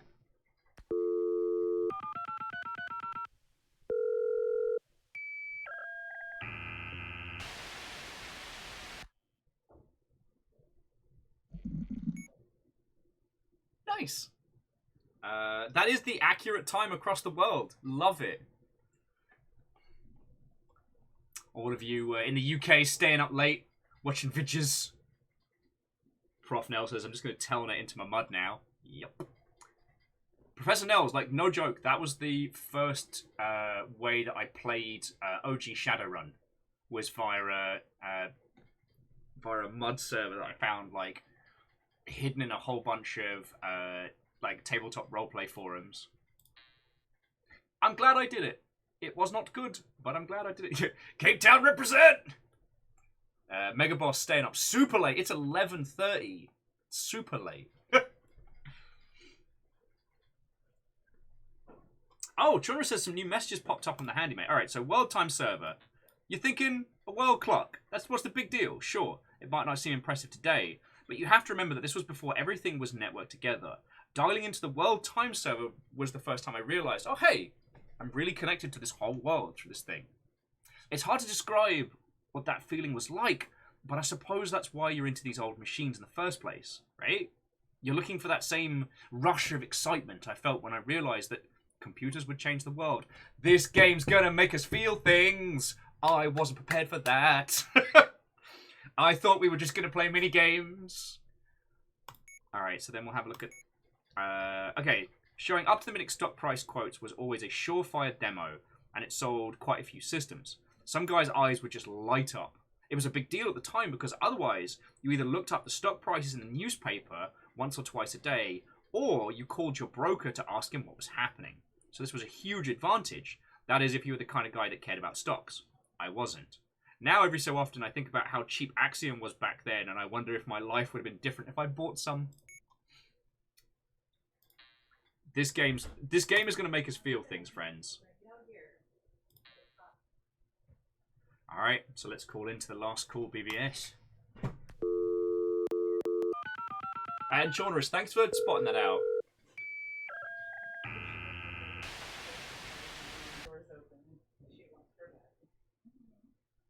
Last call. Psyops, the barkeep. Alright, so here we go. So, Handymate. I started the BBS thinking no one would really use it. So imagine my surprise when the first user dialed in. And the next. And then the next. I like to think it was a big community success story. Although you can't argue with the free downloads either. People used what were called... people used to call that wares. And the computer industry called it illegal piracy. I won't try and justify it. I just wanted to share cool stuff I found. A lot of which you wouldn't get any other way. For a while, Last Call was just about the only big BBS that you could find in the Kansas City area. And that was important in an era of long-distance telephone fees. Yup. Alright, I guess just as a show of hands, how many of you ran a forum for your friendos back in the day? Because I was actually quite proud of it. Every person on our little private forums had a Card Fighters Clash card with their name and with the pixel art changed slightly to kind of represent them. I was real proud of that.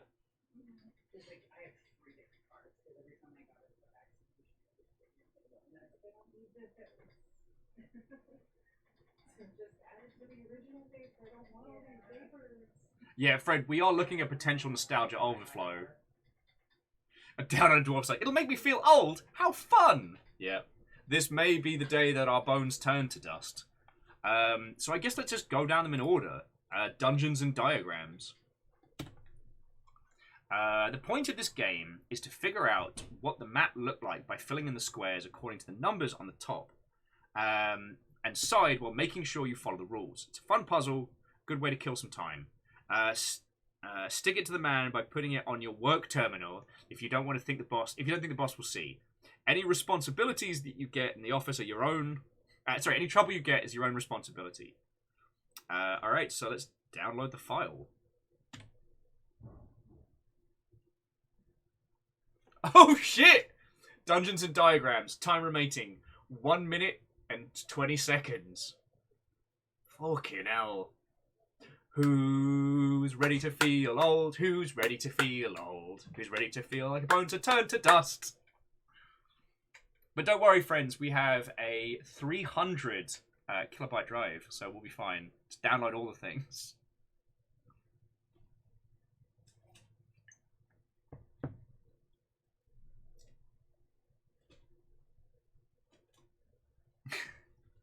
Yeah, I mean, Mega Boss, I definitely agree that downloads are a cheap padding mechanic. And it's something I'm glad the industry got out of, you know. Not a lot of people know this, but downloads were actually made up by video game companies just to build hype. Downloads aren't real.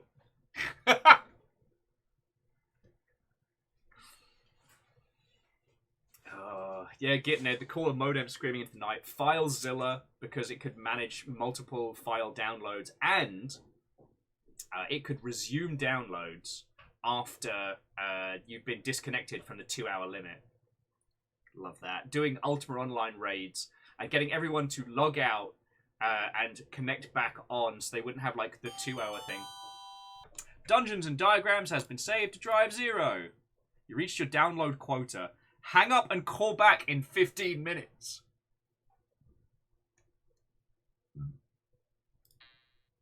I can't believe they've done this. Alright, so we've got to play this game for at least 15 minutes. Alright. Dungeons and Diagrams, let's go.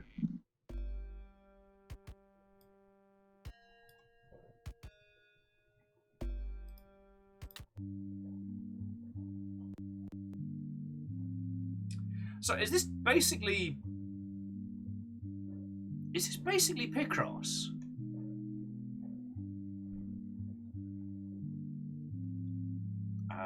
I warn you all, friends, I'm not good at this.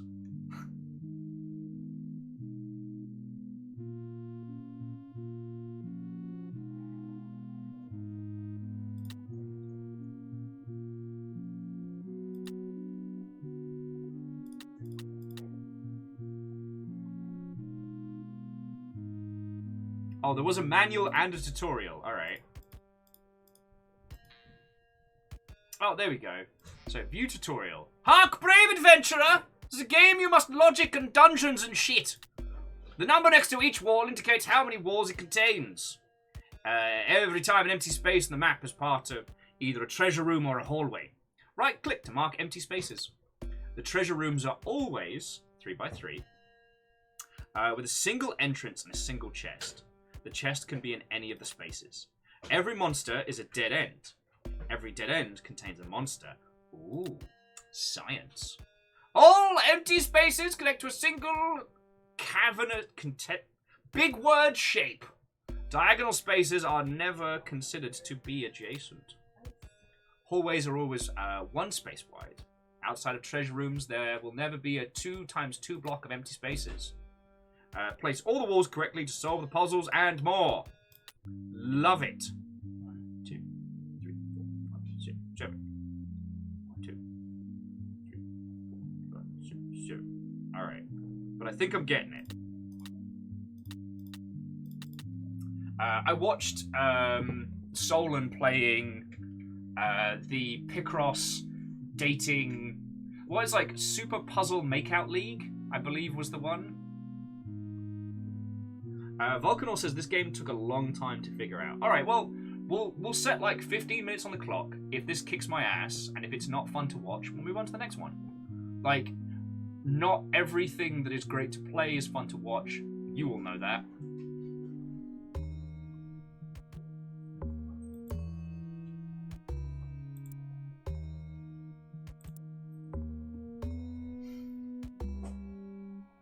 So the treasure is always in a 3x3 area. And you buggers are always a dead end. Okay.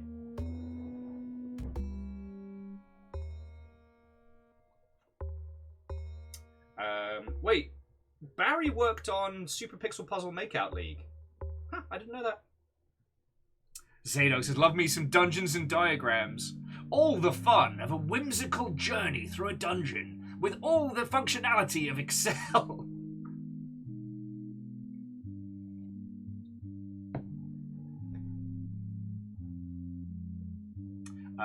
Fill in all the blocks in the final column. Oh, yes, because of all the monsters. Ah, see, someone's paying.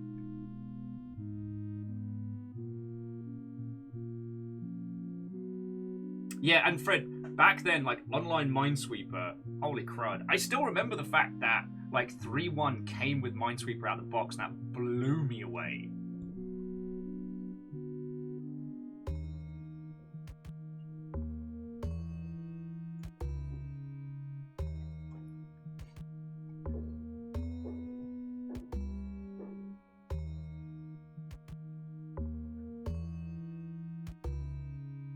Yeah, and I'm trying to math it out. Yeah, get it. It's Picross with monsters, but the monsters have logic. So like, each monster is always at the dead end, and we're basically building the dungeon. We know there's a treasure room here, and this treasure room is 3x3, but the treasure chest can be at any part of it. Which, if I had to guess, I'd say. See, it could be down here.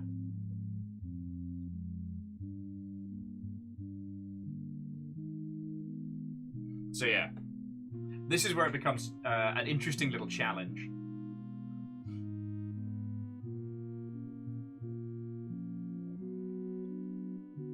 Oh yes, Zado, yeah, we can set this as empty, because we know there are no wall pieces there.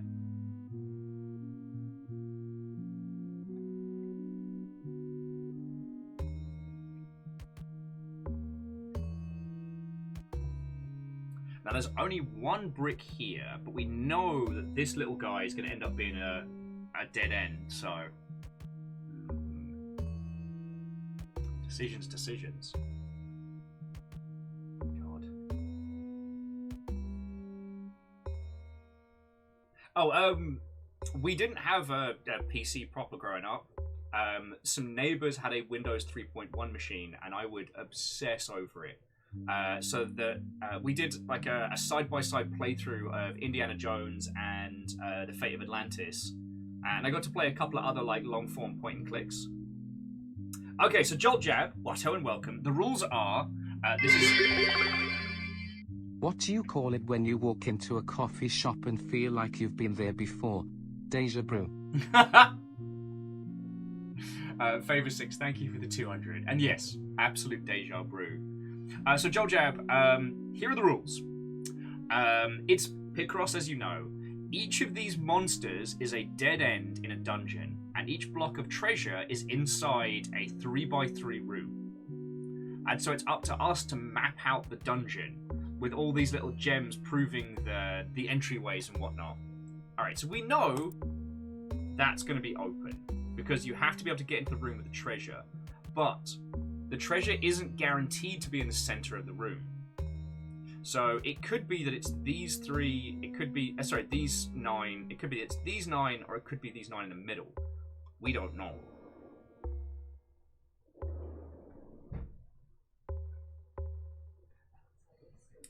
And if you think you know the answers and stuff, friends, feel free to tell me. I will not be offended. So will it be 3x3? Yeah. So let's have a look again.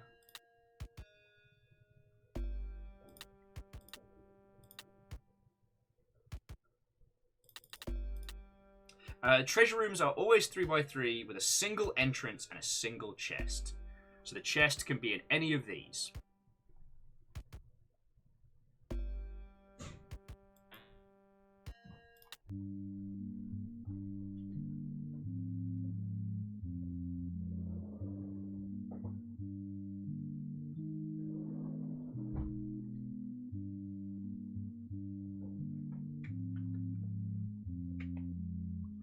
Yeah.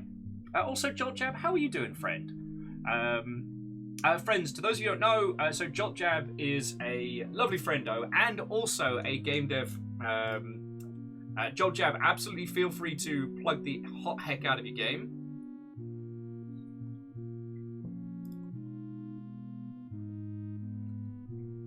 I was talking earlier about recommending to friends that they make and release bad games, as a methodology to get over.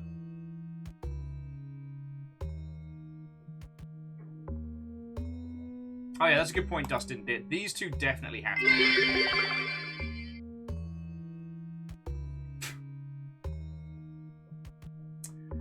Not your usual caliber, Favor 6. Not your usual caliber, but not bad. And also, sorry, like, Asari blowing the bloody doors off, and you've thrown in so many bits. So seriously, thank you. Well, Joel Jab, game-wise, you know if I can help, I will. Okay.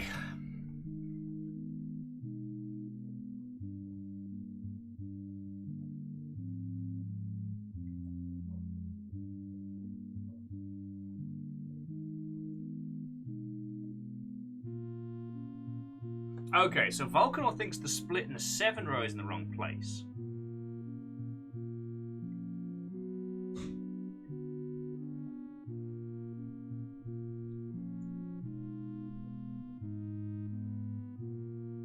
Well, the hard thing to know is, like, where is that lock-in?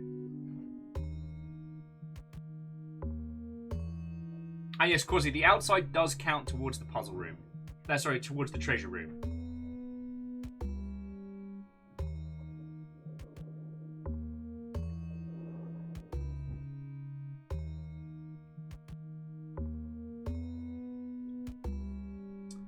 Okay, so I guess what you're saying, so Volcanar, I think, is suggesting that that's open, that's closed, and that this is the structure here. And that's too many.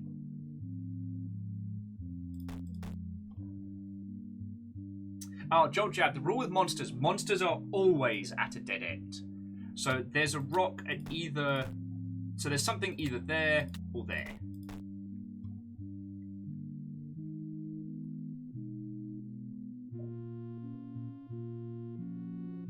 Okay, so friends, be specific. There are a lot of you saying a lot of things at once, so if you have suggestions, give me the deets.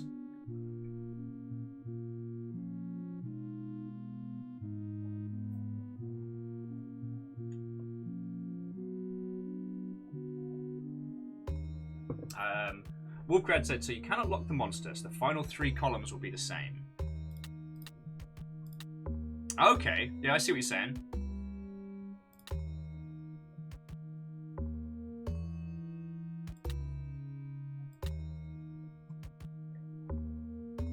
Which means that is definitely filled in. Alright. I see what's going on. And Jackie Foxbutt, Watto and welcome. Hello, hello.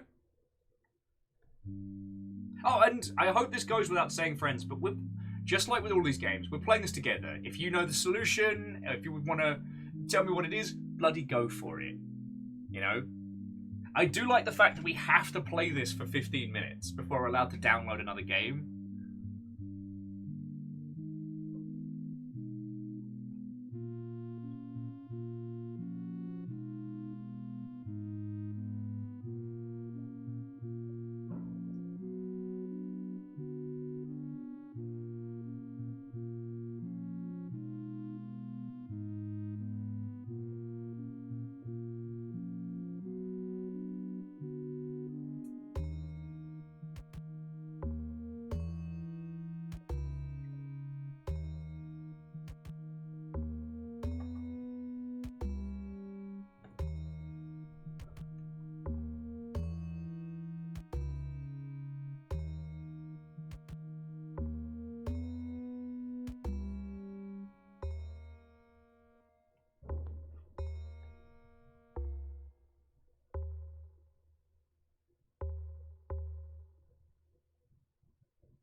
So the 3 has got to be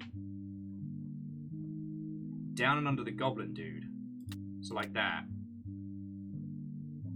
That does make sense. Which would mean That would be the 4. Hey! Woohoo! Snailed it.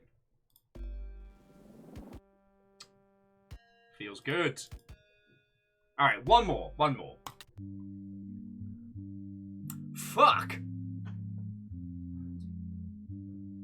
6, 7, 8. Wellity.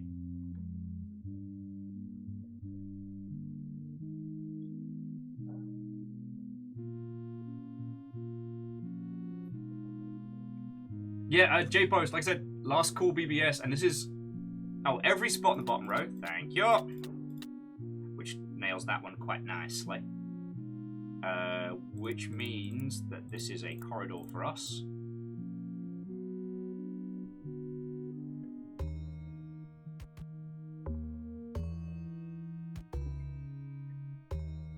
Oh, nice. So Zadok's saying if you get far enough in, there's even randomly generated levels for this, so you have plenty to go on.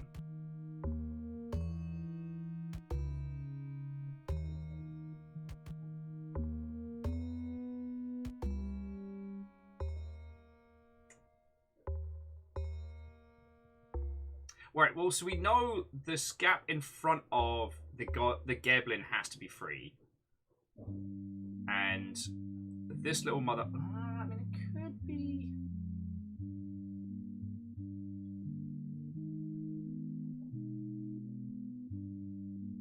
Oh yeah, good point. We know those have to be empty. So that's nice. 1, 2, 3, 4, 5, 6. Oh, yeah, wait. Yeah, 1, 2, 3, 4, 5, 6. Cool, so we know this is set. Lovely. Monsters can't be in a treasure room, so I think it's safe to say... Wait, hang on. So this isn't a full corridor, this is part of. Alright. Okay.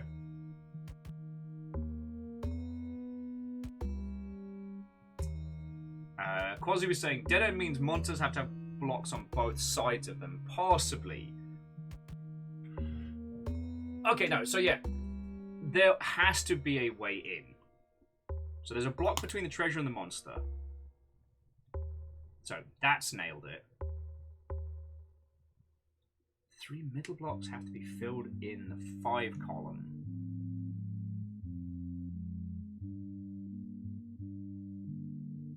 Do you mean those ones?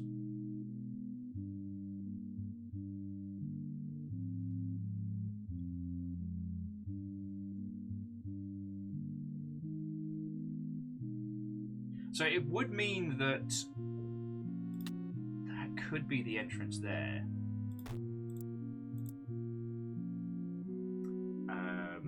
So we now know the size of the treasure room. So this is our treasure room here. So where do we think the entrance to the treasure room is?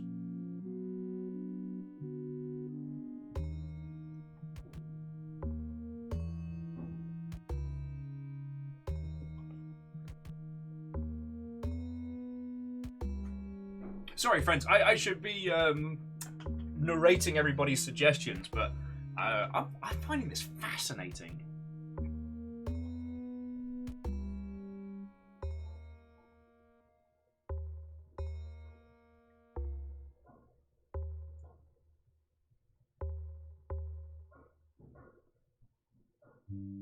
Oh yeah, second row is complete, so it means that these are all clear.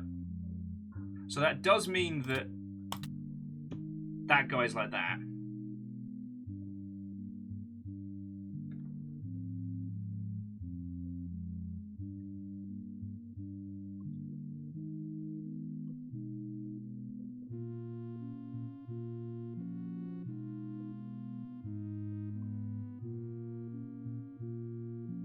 And if this is correct, then that means those would be clear.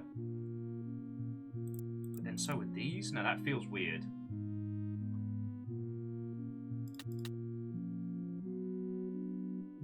Because the monsters are always at a dead end. So what am I fecking up here?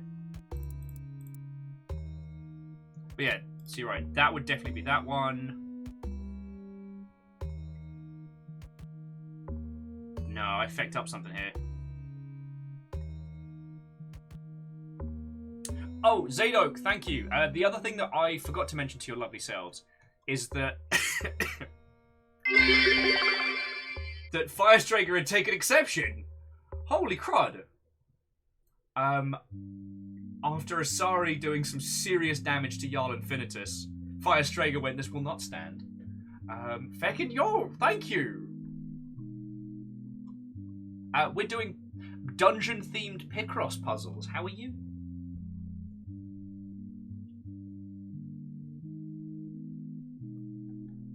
Second row, places 6 and 8.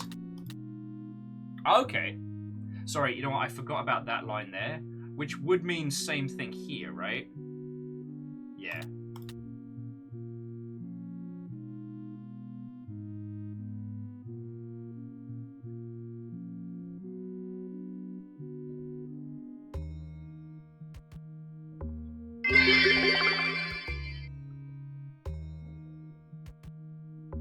So, dear House Order, feck your nonsense. Straker, holy shit, thank you.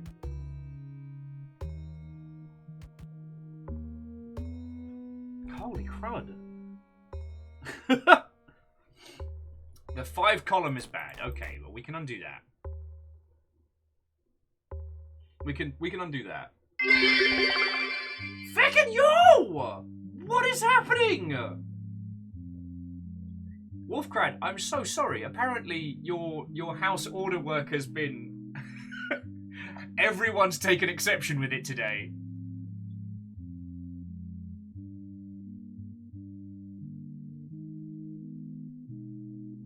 Oh, the 5th column, which also happens to have a 5 above it. Oh, okay. So this one you reckon is wrong. Yeah, the throne of Jarl Infinitus is being well defended. Though the spooky ghost just slowly being like, boop, boop, boop.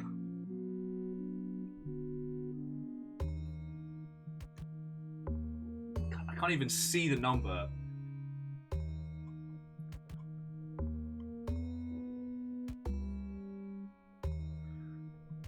One, two, three, 4, 5. So it's 4 down. Stop that incessant clicking. So you think it's like that? On the 5th column. Also, Megaboss, thank you for gifting us up to Joel Jab. Joel Jab's been a feckin' legend. Sorry, Streaks, that's an inordinate amount of bits.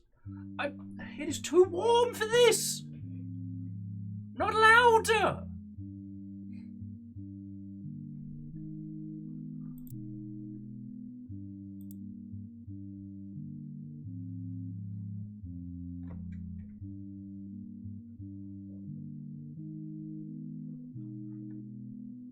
Well, at least for the briefest of seconds there, Straker, it was, I believe, nice. But no, seriously, thank you so much. Like, Straker, sorry. Again, I hope you all know this. That's a huge help. I can thank you. Oh, to the leaderboard. I mean, that's an inordinate amount.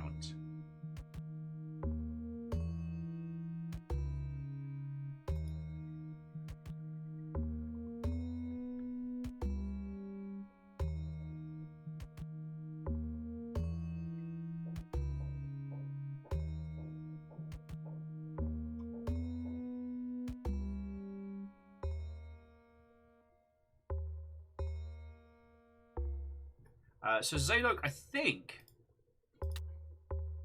Oh, there's too many. Unless. No, there's too many. God darn it. Sorry, a lot is happening, friends. I kind of wish I could just give you all control of the board.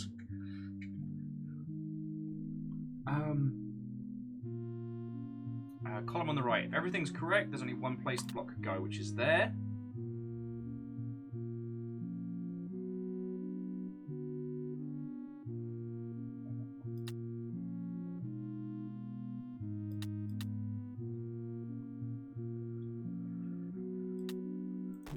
That's too many. That's too many. I have fucked up now!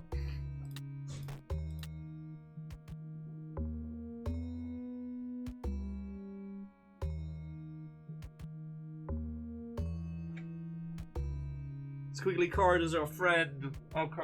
Sorry. It is very warm and a lot has happened and I'm doing my best here.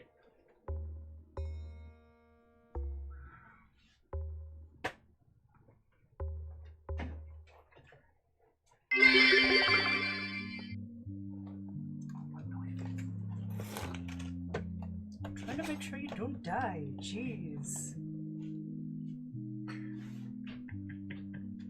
And Quasi, thank you kindly. Death is forbidden.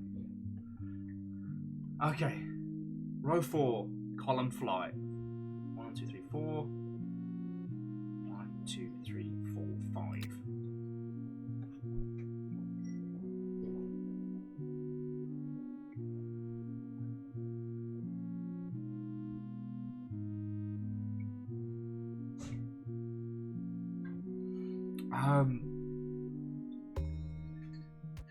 No, but again, friends, seriously, I am puzzle processing and loads of things are happening, and it is very warm.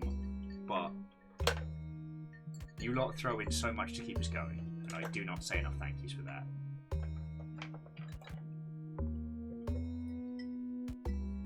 Like, okay, friends, you can either have me feeling things or solving puzzles. I can't do both.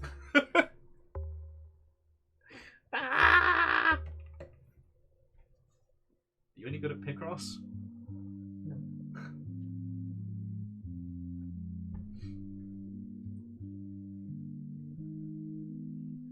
No, Strager, seriously, thank you.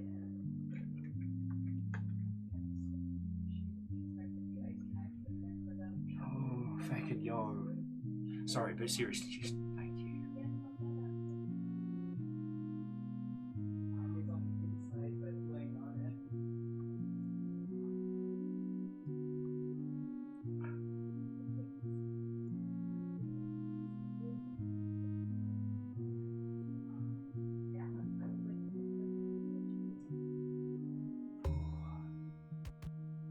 Sorry. Alright. Alright.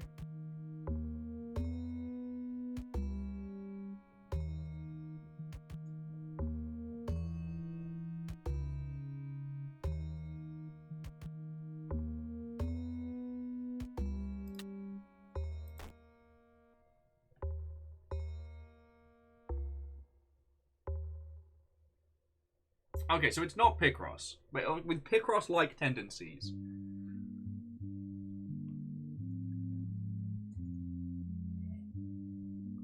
Oh. I was not expecting anything today, friends. I didn't think today was going to be quiet because, like, games news and stuff like that, but...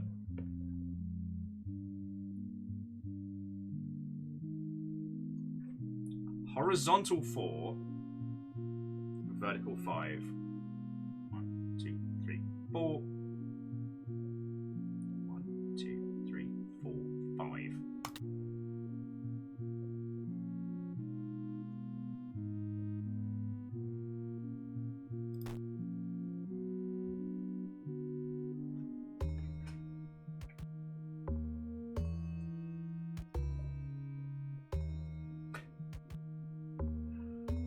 Quasi, I know nobody meant it that way.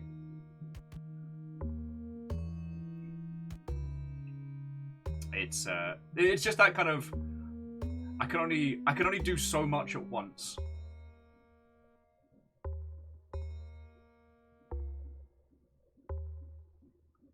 I'm just one guy.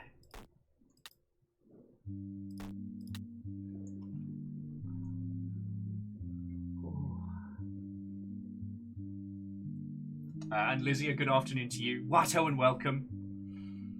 We're going to beast this last one, and then we'll move on to the next one in the rundown. And that's the plan. While you're all having a look and a ponder, so the handymate says that Dungeons and Diagrams was a fun little puzzle game that spread through the office. It was an older version of this with simpler graphics. Someone gave it to me from a friend who got it from a friend, and so on, and that's how things spread. The guy who made it was in Finland, but nobody knew how to contact him. We all would have liked to send him some money, but how?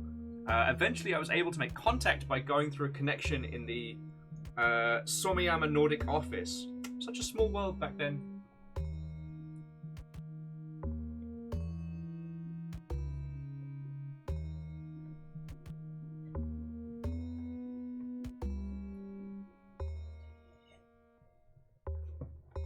Alright. So.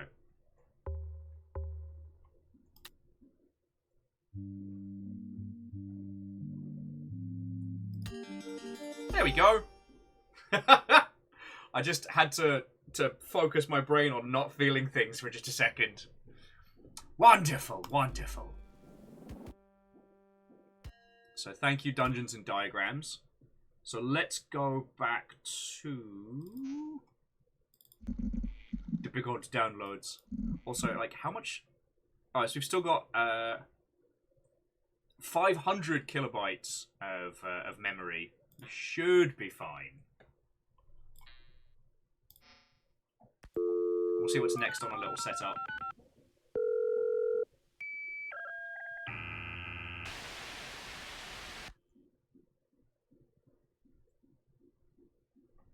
Hey, Jolt Jab, have a lovely, lovely, lovely rest of your evening. Strager says, now that you're not puzzling, does that mean there's room for other things? Yes. Plus, this does the full job of simulating, like, old school internet. So, next up is 20th Century Food Court. So as we head over to that one, see if you can make food for people in the future in this factory game from Zachmatics. Definitely a weird premise, but once you try it, you might enjoy it. Yeah!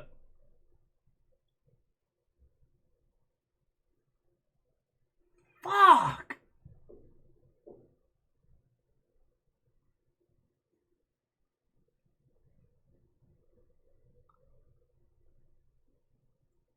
All hail Jarl Infinitus. All hail.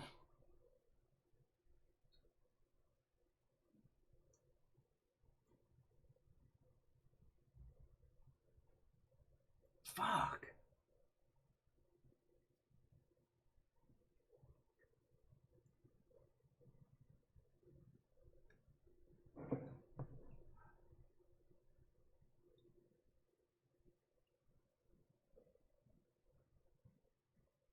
Holy shit.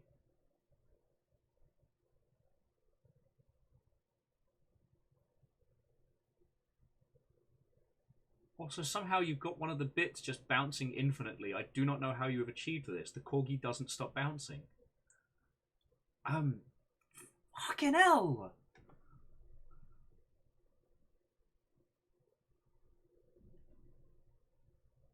Let me get this on the download. Fuck!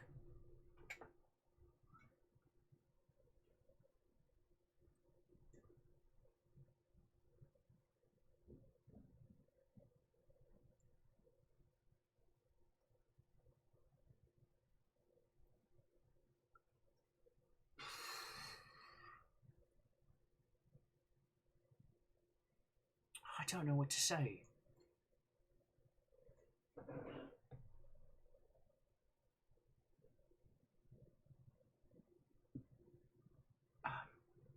Fuck. Yeah, apparently both Strags and Asari have decided today is the day. Again, today is the day again. And Strager's health is at 69, 56, 33. Which seems like a cool bingo calling. Nice, nice, nice. Just... Thank you. Shit.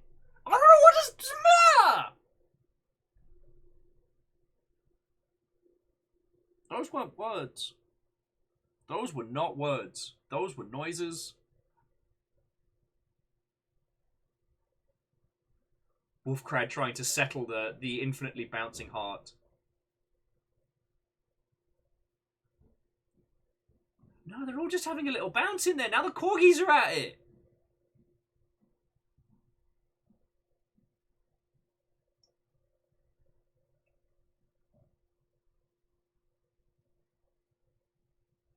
Okay, I think they finally settled.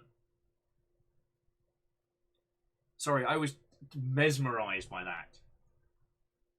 But Wolfgrad, Bacon, Spooky Ghost, all of you that have been thrown in bits, like, fucking thank you.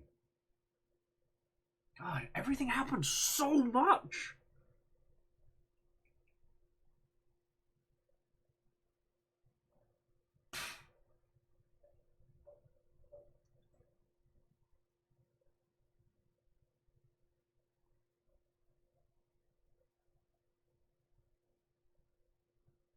God, this game's trying to make me feel things. You lot are making me feeling things.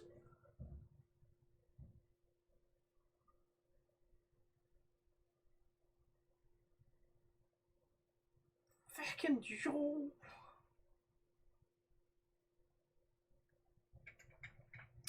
I don't know what to say, but I've got my little cuddle buddy anyway.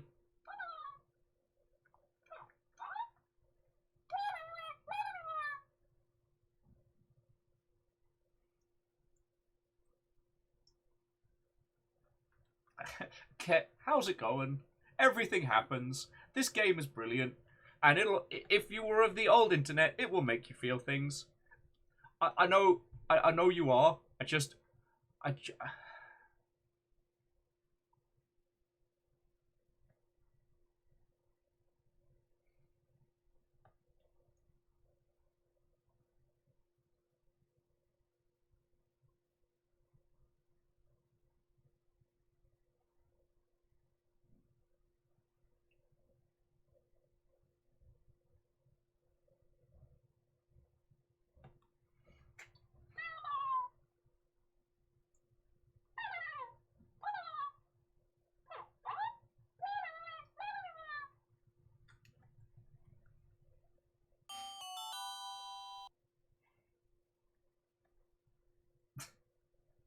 Sorry. Ket was adding that all that's missing is the option to pick up the phone and cancel the download. We've got 15 minutes before we can download our next game. So let's get this started.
I love the tunes.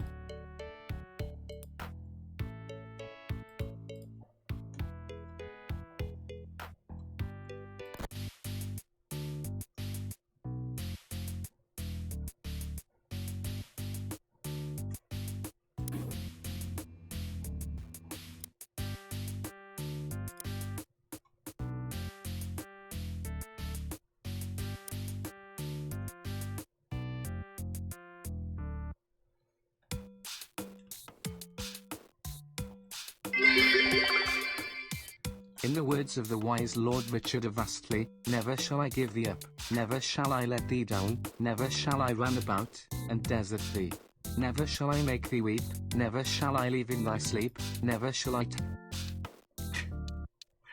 Favourite 6 on top of everything. Sorry, I'm feeling a lot of stuff right now.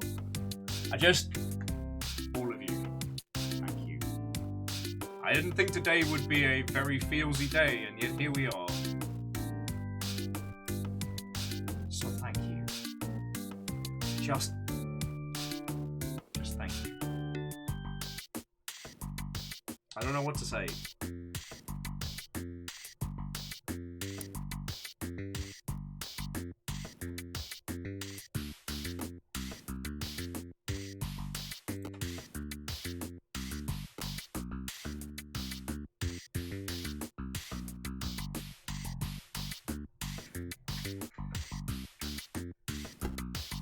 I should...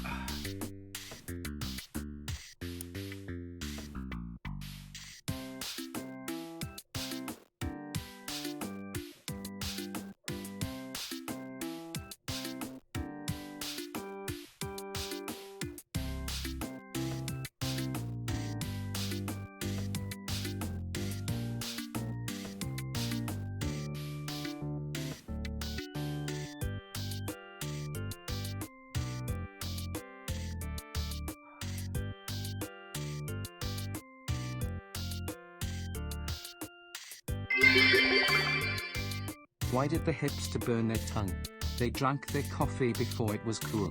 I know, the joke is so bad it's grounds for dismissal.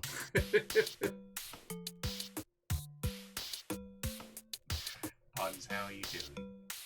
Thank you. Yeah, and Jim, how do you not know this little Mother Hubbard?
Sorry. Friends, I need to take a quick little break. I'll be back in just a second, friends. I'll leave the instructions up. If you wanna beast on this one.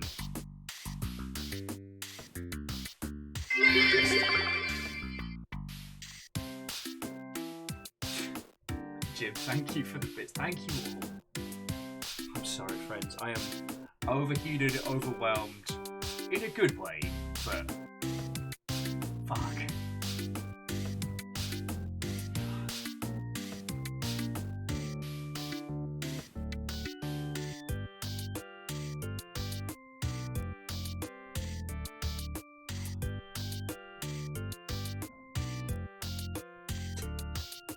Oh no, I'm such a dork. Let's all play a video game and I pretend to be cool in front of people. It'll be fine. It'll be fine.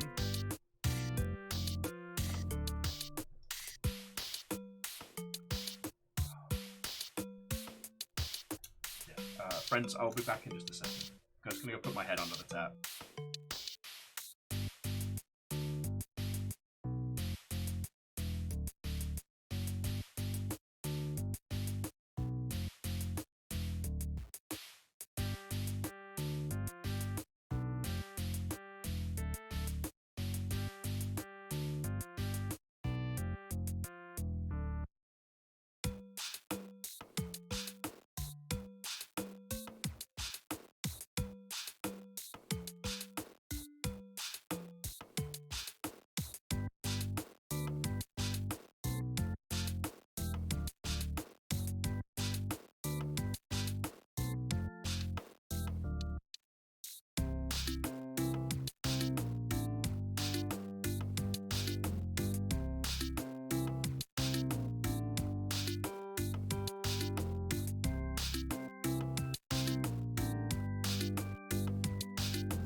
Hello, hello.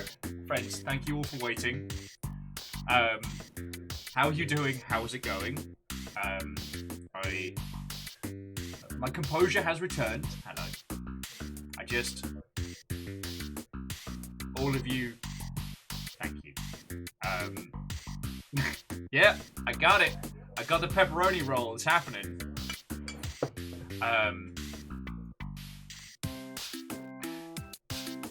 This game absolutely does not fit what I'm trying to talk about here.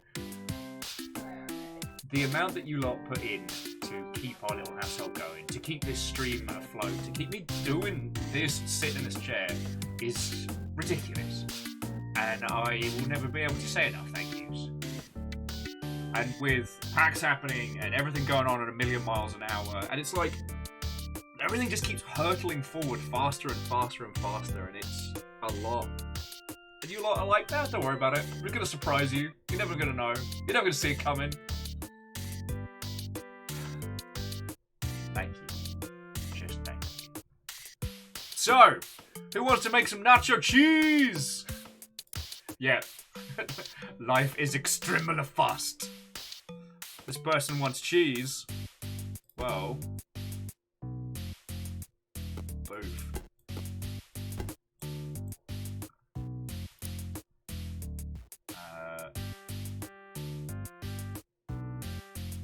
How do I build conveyor belts? So this feels more like some traditional. Good.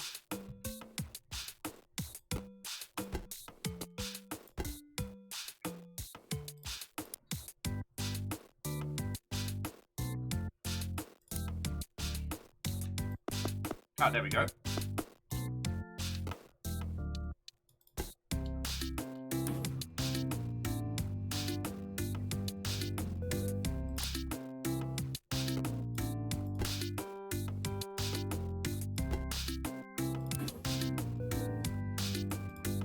Ah, okay.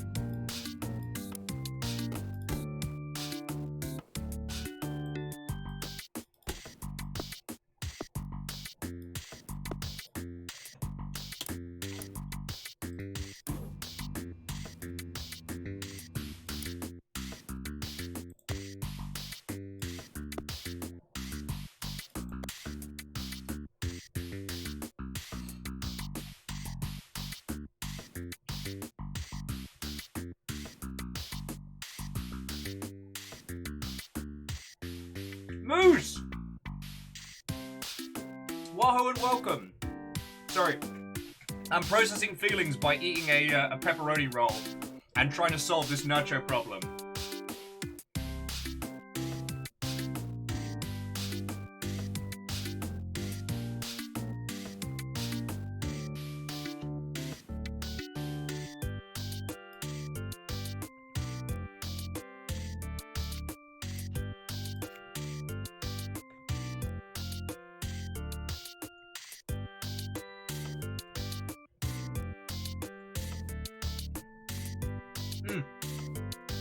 Down under, dwarf. Go have a lovely rest of your day.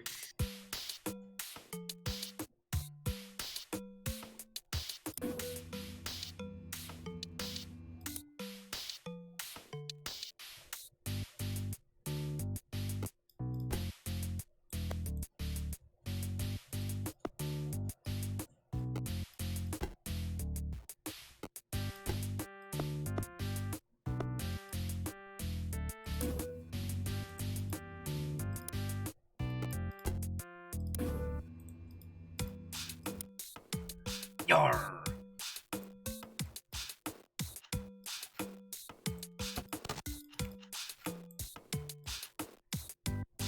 Yarr, I don't know what I'm doing.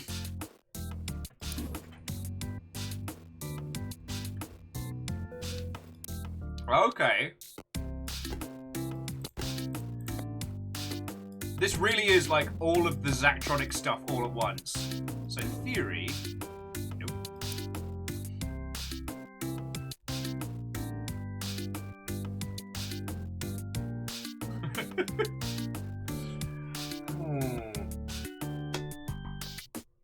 So yeah, so Fred, this is a food assembly game. This is close to kind of like the traditional Zachtronics, like programmed components all plugging into each other to make like a functioning conveyor belt.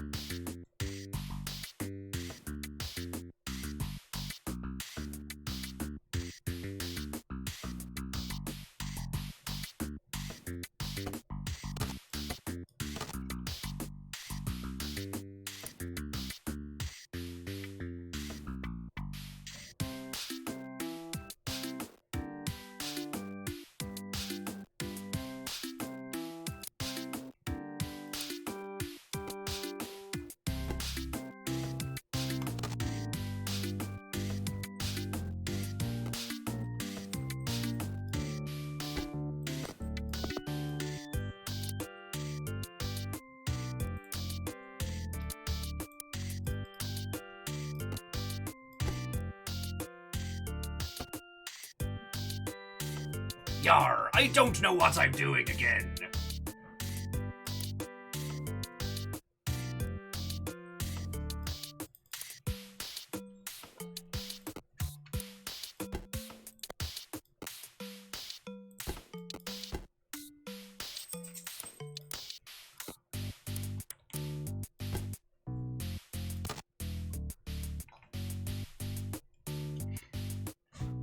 Plunge was saying this is the first Zachtronic games they've been able to get into. I mean, Plunge, did you try Opus Magnum? And yes, as I'm trying to get all my nonsense together. Star, I think you and Fred have actually met at PAX's previous. Fred's done a lot of writing and narrative writing stuff on video games, card games, all sorts of stuff.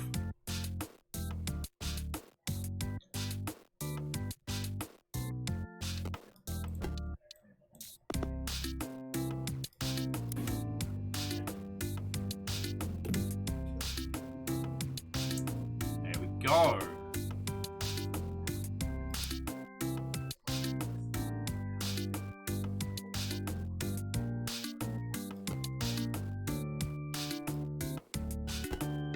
Now somehow we're gonna get that cheese on there, so. Ow!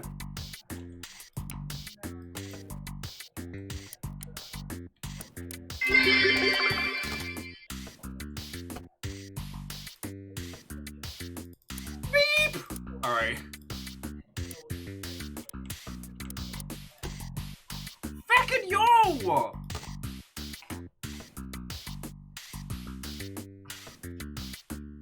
There is intense rapid fire Jarl healing going on here, and I do not know what to say.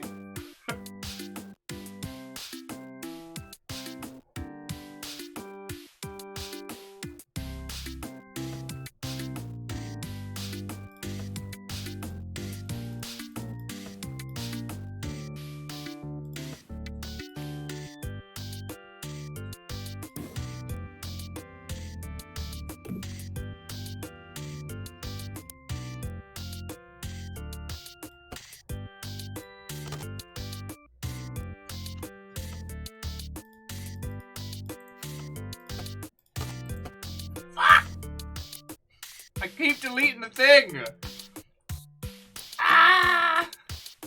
I'm just unraveling. So friends, today you're just gonna see me just deconstruct.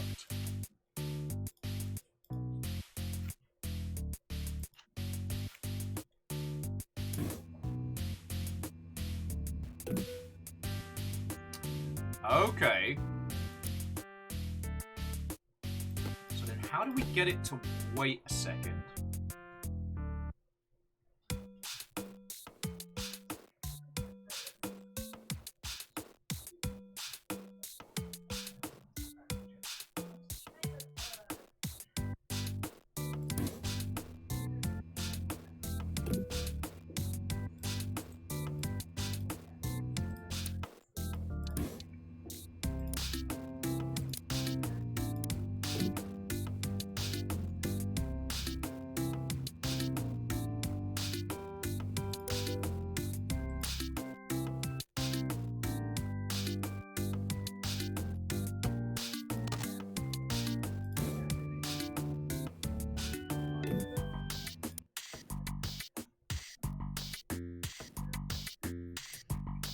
No, sorry. Hi, I'm all over the place.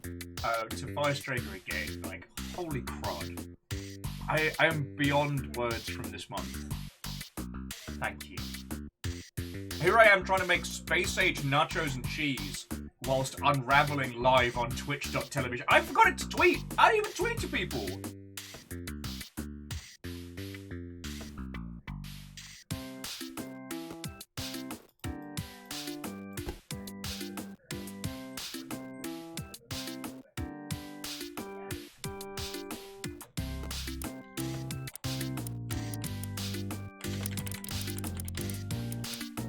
Oh, and Johnny, you are entirely fine, friend. Fucking wet!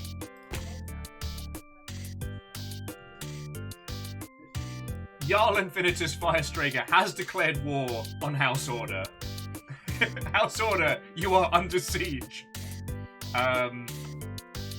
Strager, what are you gonna do with the power of the Jarldom? Because you will not be unthroned.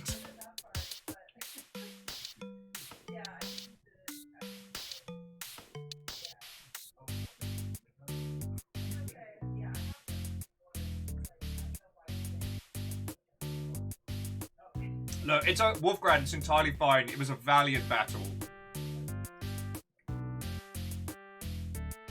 You fought valiantly.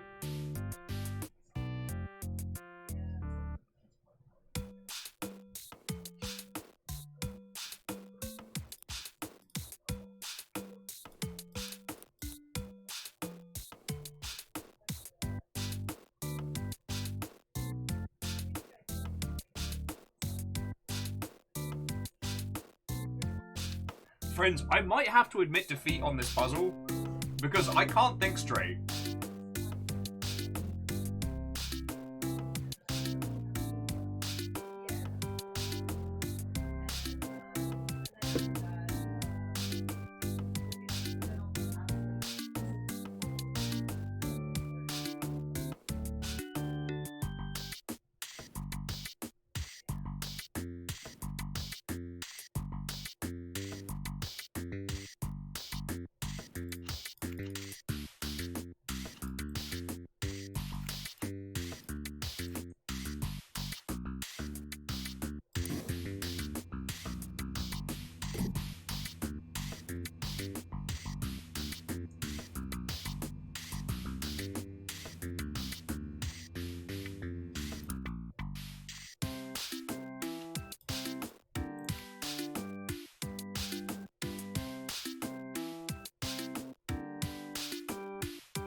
A scanner, you say?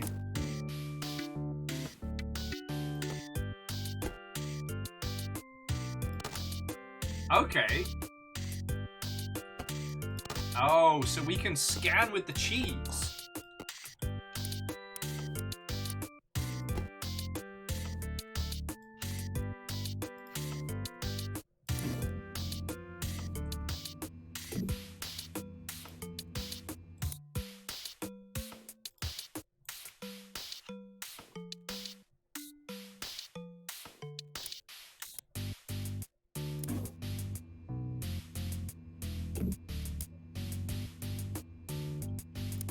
So, scan, if it detects nacho,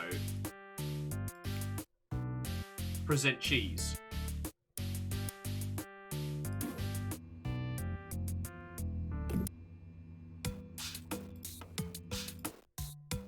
And if nacho here, then eject.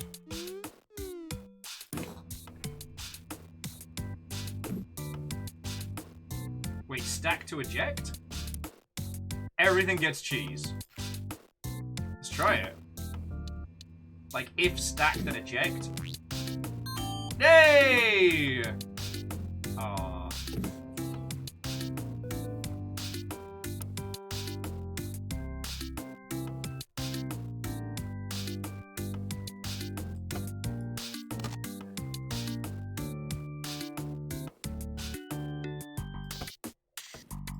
Now, what do we do with the pretzel?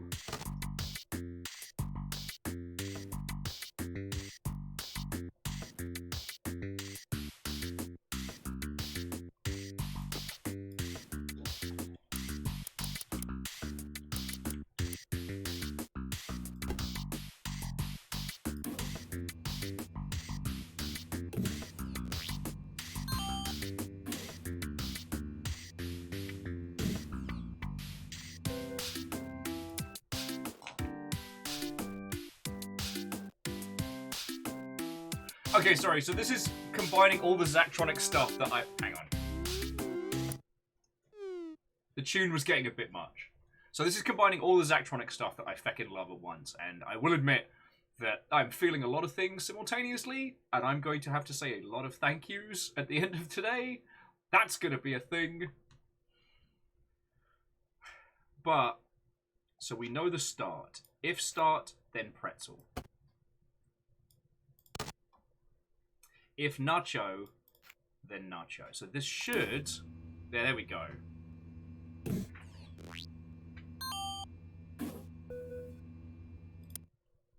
These products have collided. So yeah, this is just like fancy high-speed snack plus magnum.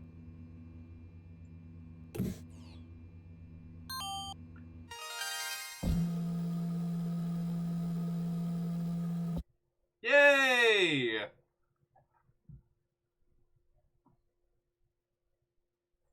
And we can record a GIF of this.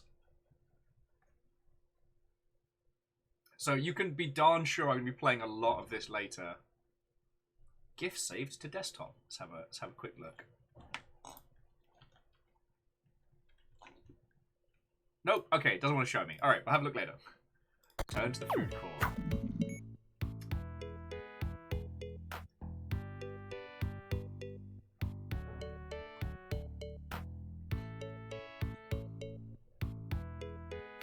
Plunge says they get really hard and that plunges ended up being a huge mess of wires. Oh, that's fine. I like making contraptions that are ridiculous. My time was as fast as anyone else's, and my machine was ever so slightly more expensive than my friend Wallosaurus. Hey look, Fred, those free slushies aren't free for us.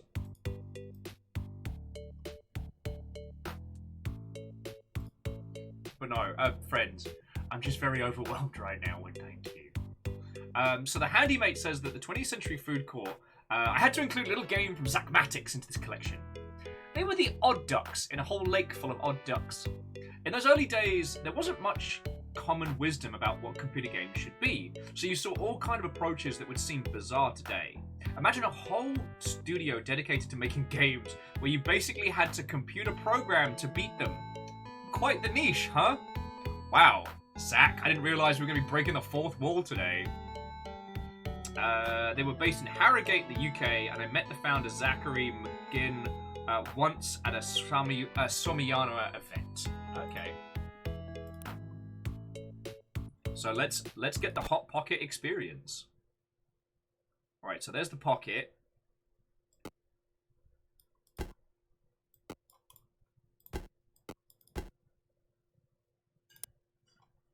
Microwave, scanner, stacker. Oh, a counter.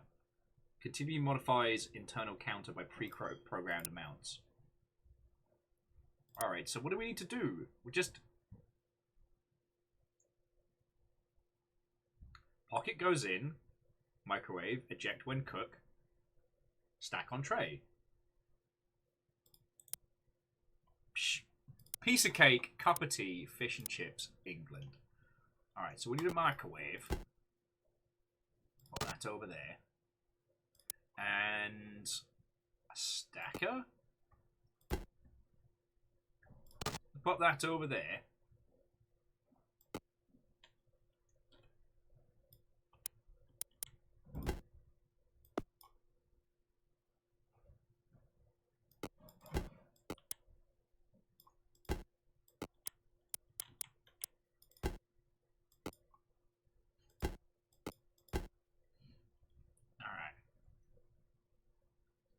And so I guess it really wants us to use the counter. So wire up one input to start and have another one to count down. Oh, so we need to have the oven cook them for just the right amount of time. Okay, okay. You're in, counter. So yeah, so the freezer gives us a pocket. In the event of pocket. in the event of sense, start the counter, and at 0, eject. And in theory, that should be fine. Except for I don't know how long the pockets work for, so. Wait, where?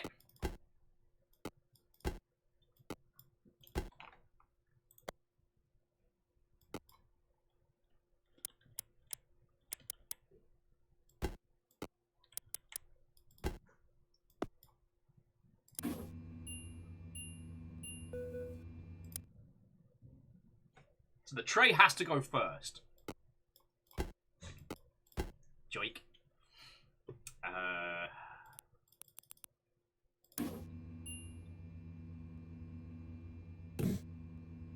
It's so cold. It's so cold.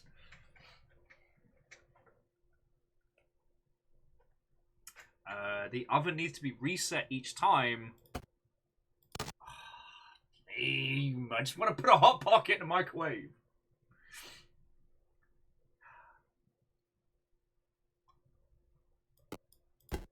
Alright, so here we go. Welcome to Zachtronics Games with Will.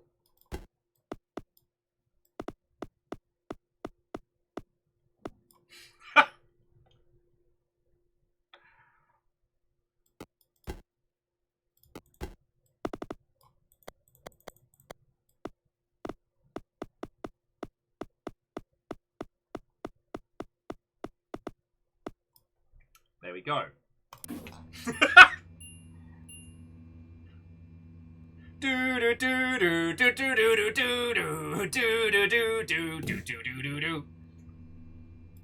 Alright, so now we're going to work out how to cook this Mother Hubbard. Okay, so...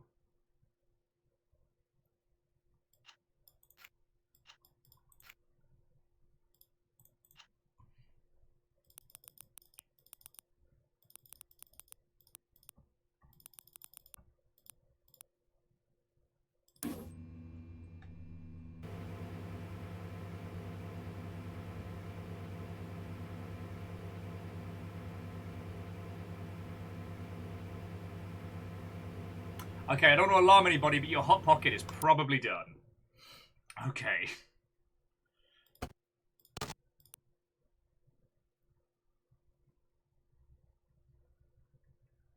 It's counting up.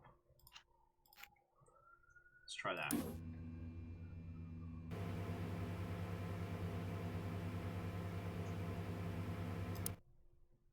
Well, that's not good.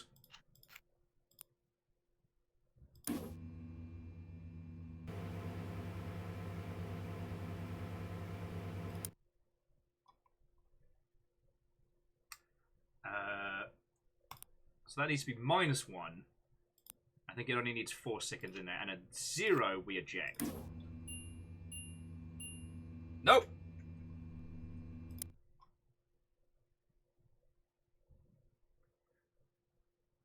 Wait, so we want to set it to 4 and then have this to -1 on the count. Nope. I fucked up.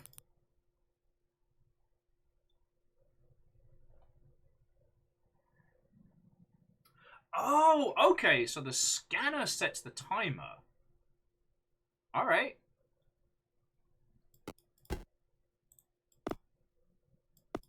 We can do that. Again, friends, if you haven't dealt with me playing Zachtronic games before, I'm not optimal by any means. Alright, so...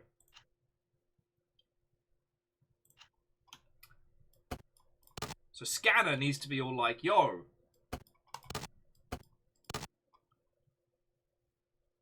That sure is a pocket.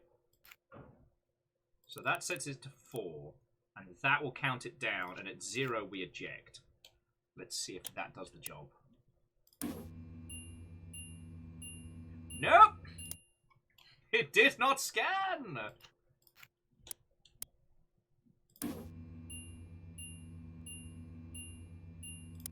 Piss!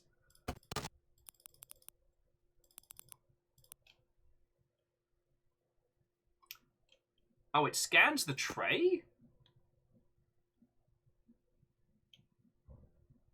It only scans the order that's in the tray. But the order on the tray is spicy.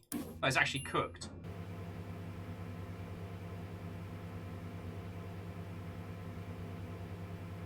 Okay, so that worked. Now how do I get it to stop basically turning our Hot Pocket into molten murder death? So the tray has the barcode. Alright, I get you. I'm listening. I'm paying attention. I'm ignoring my feelings.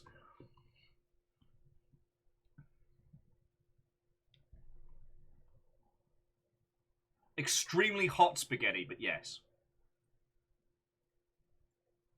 Alright, so scan a pocket. And a pocket starts a +4 timer. And so that is the tick down.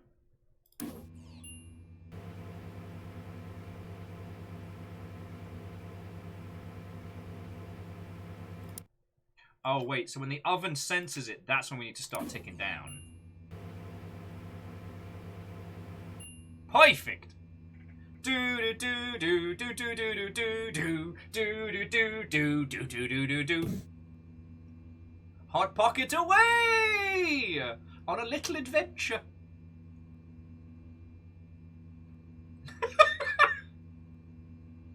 This is why I don't stream Factorio. You'd all kill me.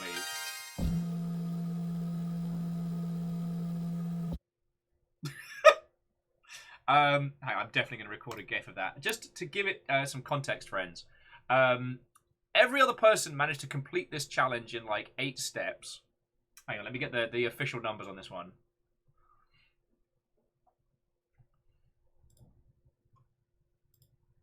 Oh yeah, so everybody else managed to complete this in 12 steps. Mine took 39. Everybody else's machine was a 63k contraption. Mine was 223,000. Take that back to the food court. Alright, it's called Wine O'Clock. Last one in this game before we go to the next one, because... Alright. So... My children need wine.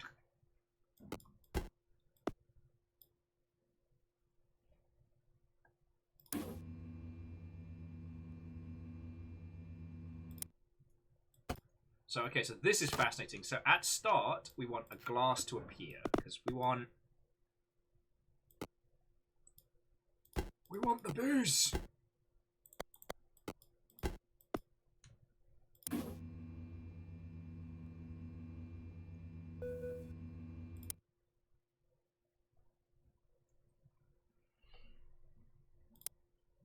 And we don't need a stacker for this one, but we might need a scanner.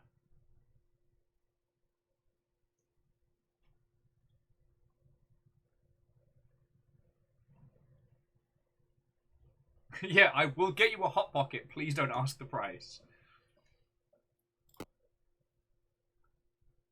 So it does still need to be served on a tray. All right, fine, whatever. I guess we need a scanner. Basically, everyone's getting rosé. They just don't feckin' know it.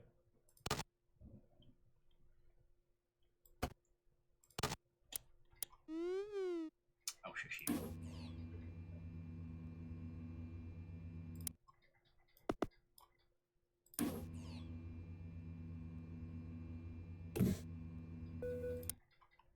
Alright, so on the scanner, scanner says if red or red, if white or white. Piece of cake, cup of chips, fish and tea, England. Where? Excuse me! Excuse me, I can't help but appear that it's brought in some small glasses of fucking wine.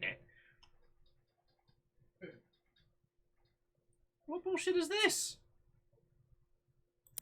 Takes 2 pulses to fill the glass. What? Why can't we just have red wine that pours faster? We can solve this with science. Oh yeah, plunge. We're basically getting Chili's drunk here. We're gonna get fucking up on cheap wine and nachos. And C222, Watto and welcome. Pax Cometh. How are you?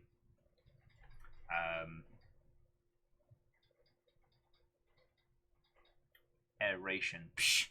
Aeration is an idea that Big Wine made up to make you drink wine slower.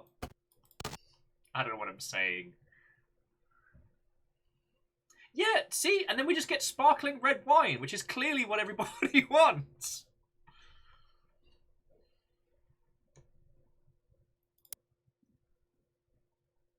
Holds each product in an input that is activated and dispatches the held product in the direction specific. Multi-mixer combines 4 input signals and allows the output signal to be used up to 4 times. Okay, so I guess we either use the timer or we use the multi-mixer to get it to pour a shitload of wine.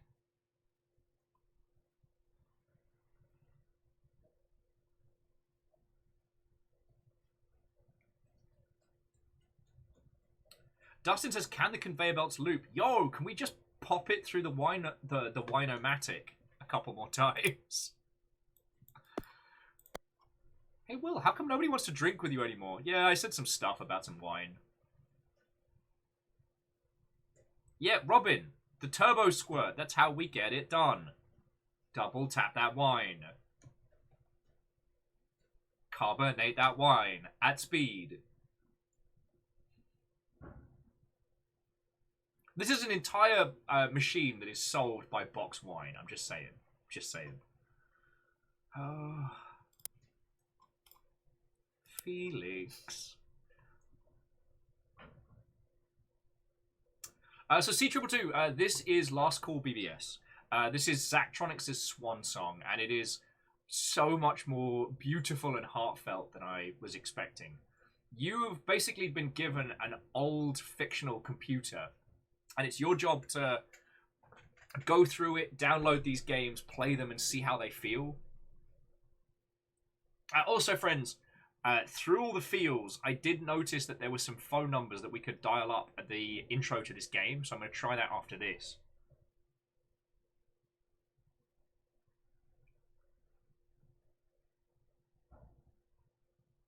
Give me a Turbo Squirt and a big box Merlot, please. The 2006 box. Ah, a good year. Can I offer you some food court nachos to accompany your beverage?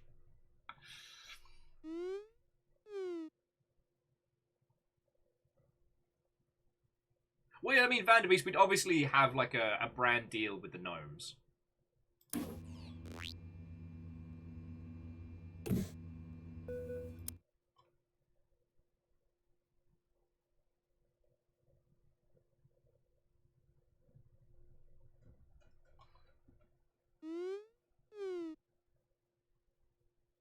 Alright. So, you're all saying I need to throw in one of these multi-modules.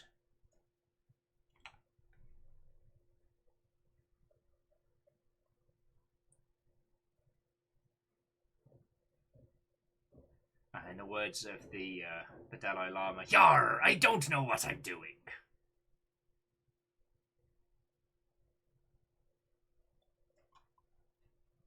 Multi-mixers help a lot. Okay.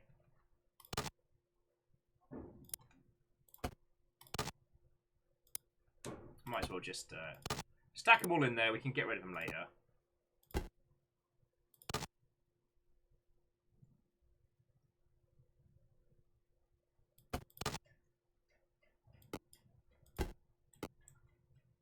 This. So,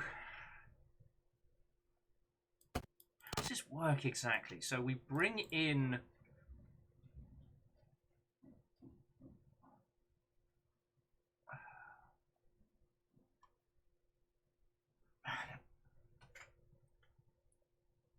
This is definitely one of those, I can either feel things or play video games kind of days. This might be too much brain power for me. Also, Alex, how are you doing, friend? Watto and welcome. I was showing off your handiwork earlier.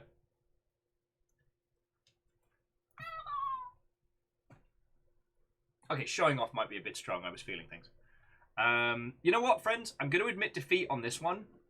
But this is one that I'm personally going to be coming back to. But also, I want to try dialing up these numbers. So we got add new servers. You can create your own dial-up servers with a little JavaScript. Oh shit! So these are like, okay, so these are extra games you can download within this. Holy fuck! I thought it was going to be like an internal puzzle. Also, the next one on the list is the Gundam one, so I'm hoping I'll be able to be a little bit more conversationally able. But yeah, the thing I wasn't expecting with this is the little handymate stories.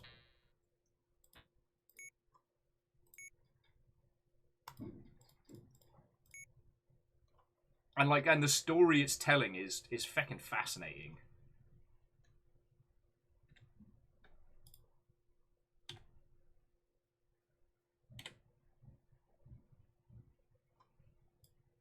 And yes, it does take 2 in-game minutes to download these games. And yeah, Plunge, it's an indie game where you make a tiny Gundam and paint it. It's very us.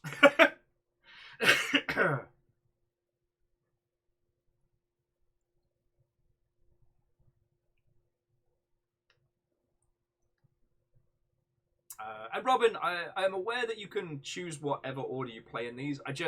I knew we had to play the Gundam one, but I was slightly afraid that I might get completely sucked into it, in which case I would be really, really boring to watch, because I'd just be sitting here like, while I'm painting while I'm painting a Gundam, whilst a sea of Gundams behind me judge me. I got, I had this place open just to let some air flow through. The curtains managed to ping one of the Gundams, so I got to do a whole bunch of repairs. So I was like, I've got these Gundams all like fallen over behind me, waiting for repair jobs and paint jobs and whatnot, and I'm over here being like, doobly-doo, kind of like playing Nintendogs in front of your pets.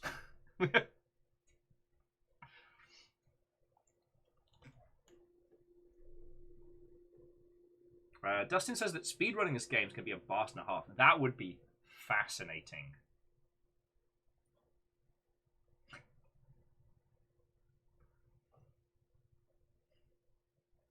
Well, and Fearless, you know there's no rush on that. And Ben, I don't know why it's hotter here than San Francisco. No one's explained this to me. It's not okay. It's not okay.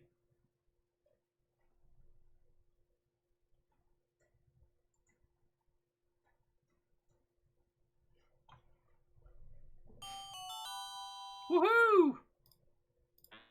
Alright, we've reached our download quota. Hang up and call back in 15 minutes. And honestly, that little feature there definitely gives me that good old internet vibes, but really does a great job in pacing this.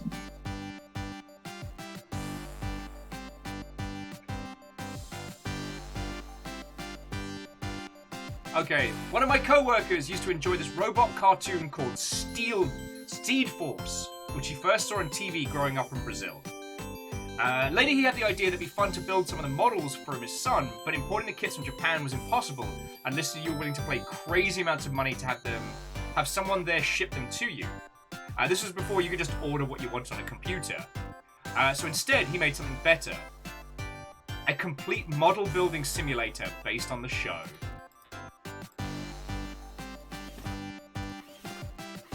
Oh wow, there's a whole bunch of different Gundams. Alright, well let's start with the classic.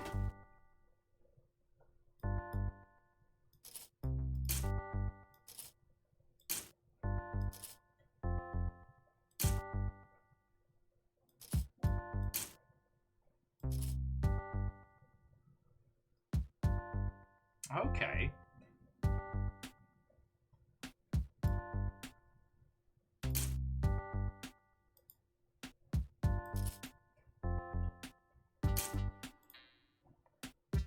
Oh, view tips. Use Pin wash to darken panel lines after painting. Press space to quickly open and close the instructions window. Hold shift when grabbing a part to detach it. Tab to quickly open tools. Ah, here we go.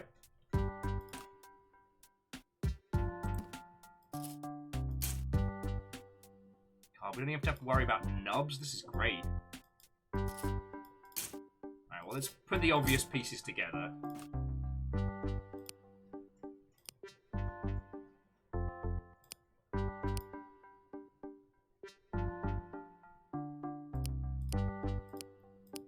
Oh, feck. Yeah, you know what, friends? We're only going to do one of these models, because I already feel like I would play this all fucking night.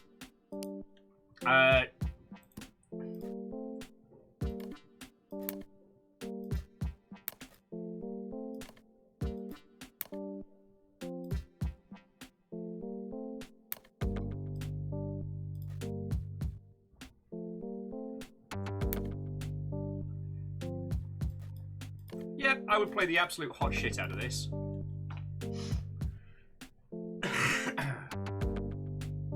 Oh, did it want us to do... Oh, it wants us to do panel lining after we paint it, alright.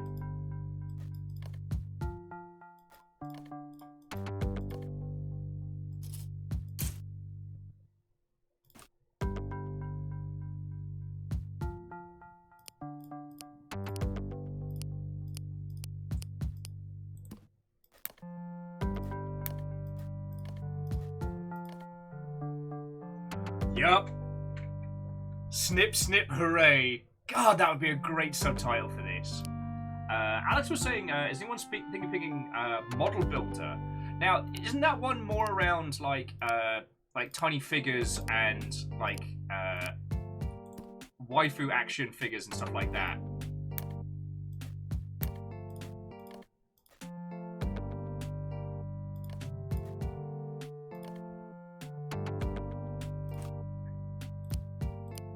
I'm curious to see how complex these models are going to get. Because, let me tell you, friends. Oh, fine. I don't want to clip into that yet. I know where you go! Yeah, I'm sorry, friends. Especially after watching the Witch from Mercury this morning. I am officially captured by this video game.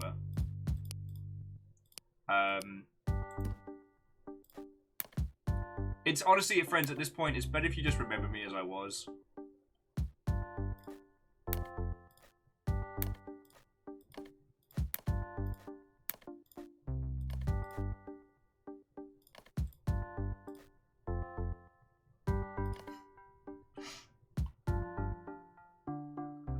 Crux, it doesn't, I don't think it lets you cut things in the wrong spot. I'll give it a go, but so far it seems to be pretty, like, I can't just cut these guns in half. I have to snip them where they're supposed to.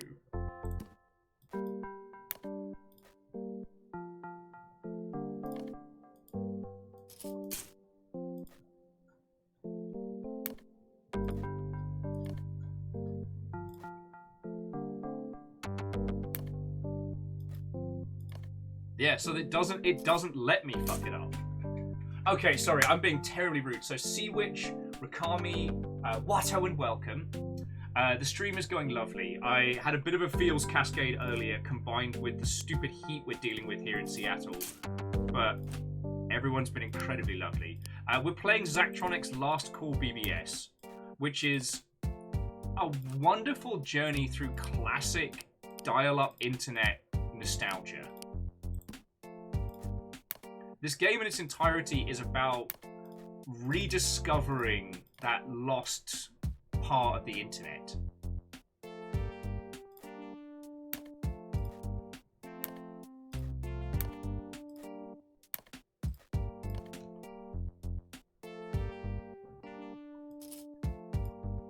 And I will say the noise for the runners and everything is just feckin' perfect. Like, this is so good.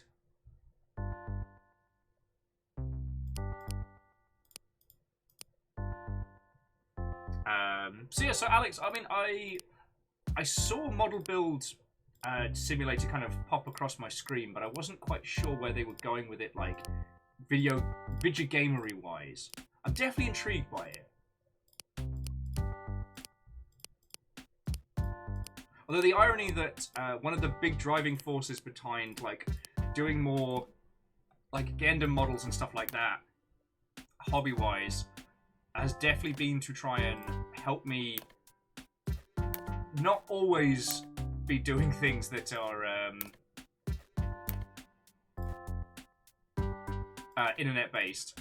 Because the thing is, I love video games.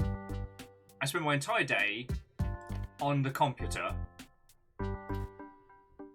And yes, I do love that. It's just having some hobbies that don't involve, you know, screens and stuff like that is a very healthy thing to do. Get your skirt on.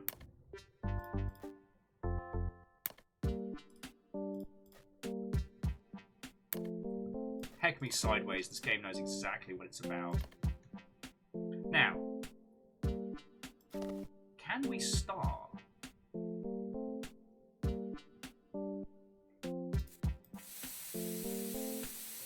Okay, so we can.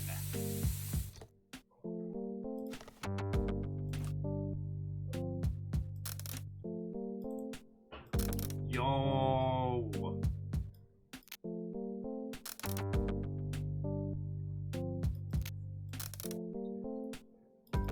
Okay, so we can do this however in the ruddy hell we want. This is phenomenal. And then...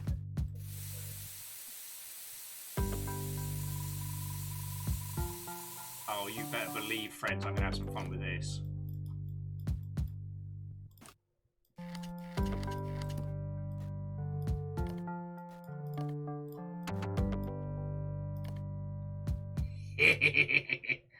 So Crux, I didn't mess up by not painting it first. I've just made my life extremely difficult. But that's okay.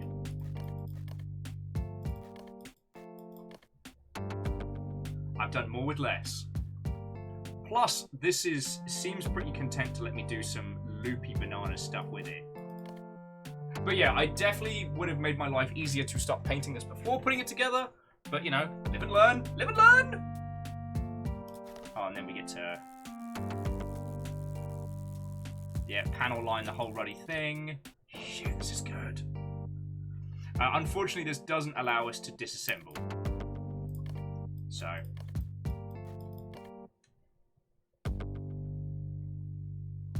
yeah, I wonder if there's like a... I wonder if there's a start again. Few decals. Oh shit! I'm just gonna be doing my nails later.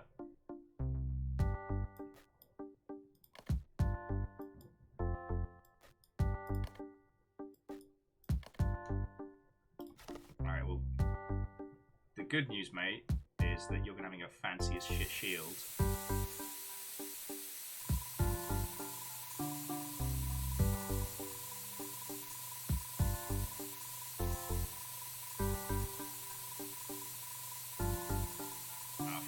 Red hand as well. It's fine. It's fine.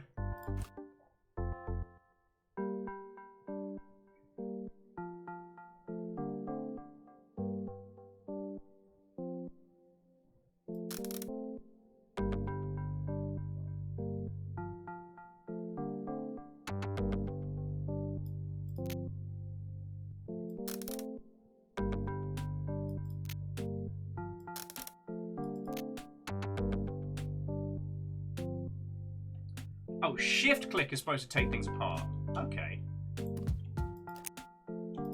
Nice. Thank you, Bacon. Now we're cooking with gas.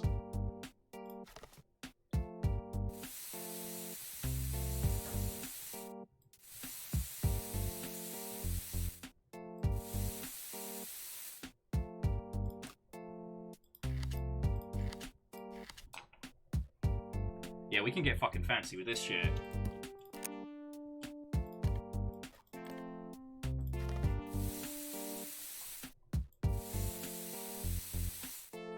But then again, if we want to get super fancy... oh, God. Okay, friends. we're not allowed to do any more models after this one. And by we, I mean me, because otherwise you will lose me. This is where Will goes.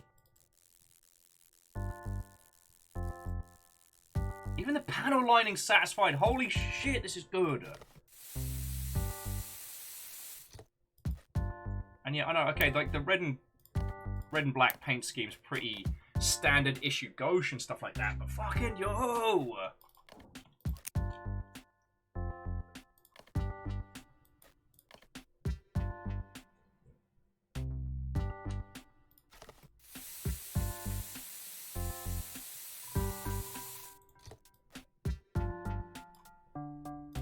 Not having to wait for things to dry, being able to do what we want.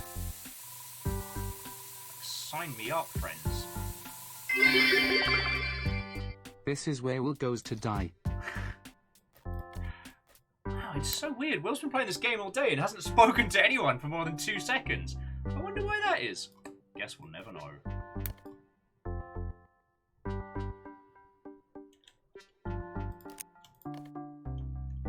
Guess we'll never know.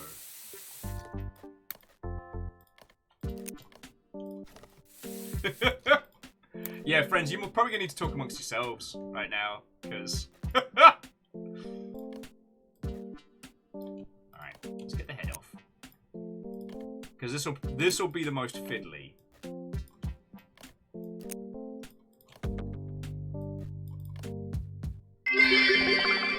Fucking yo!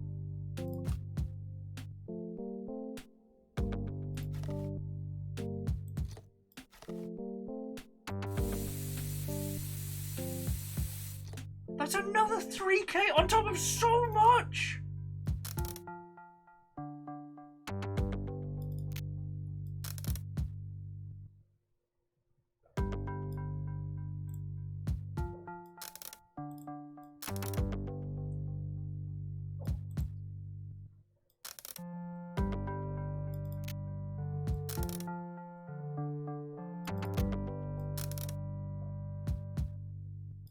I don't know what to say. I'm sorry. I don't know what to say.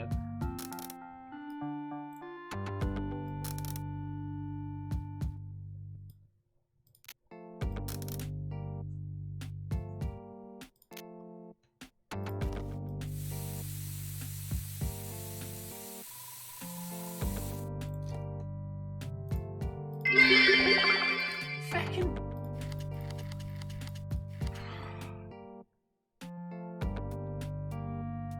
Here I am just fecking about like an idiot, building Gundams.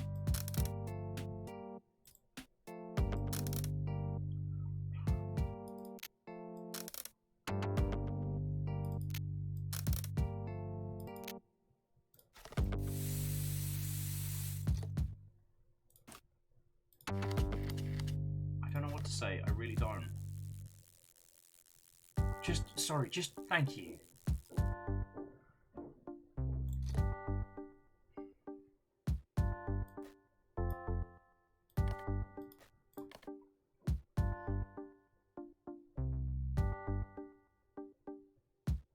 Kestrel, it's been an assault.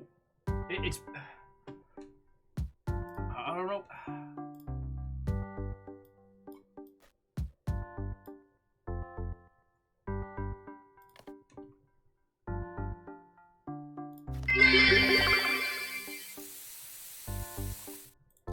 Fucking wet!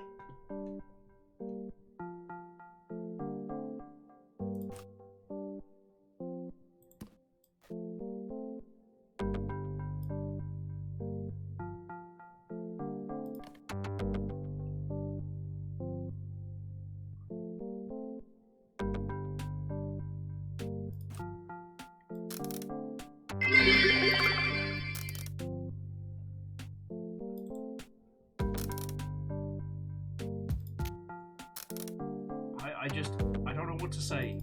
I don't know what to say.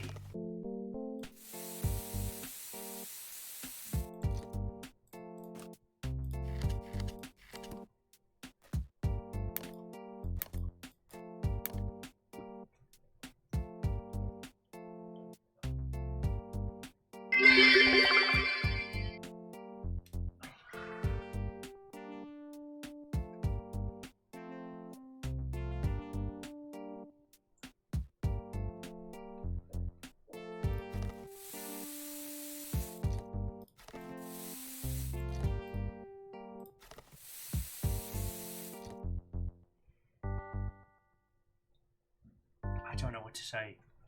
I just...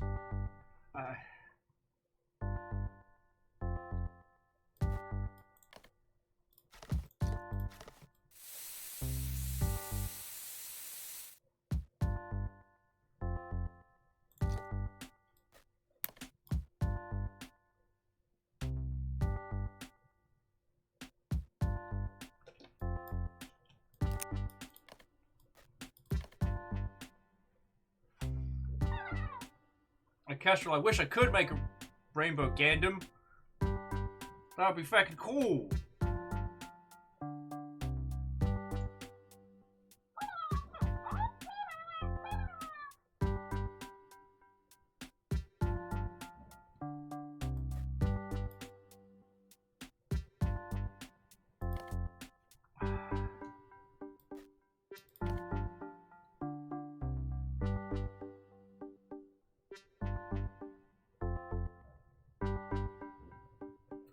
All I can say is just thank you. Just thank you.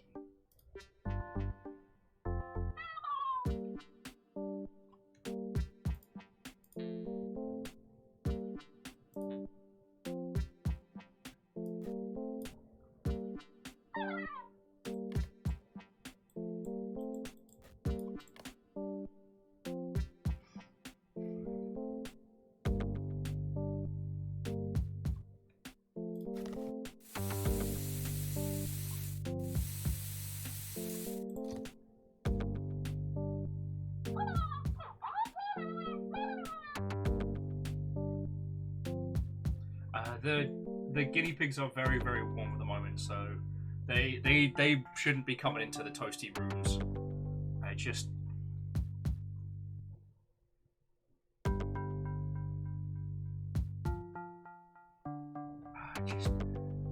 all of you, thank you.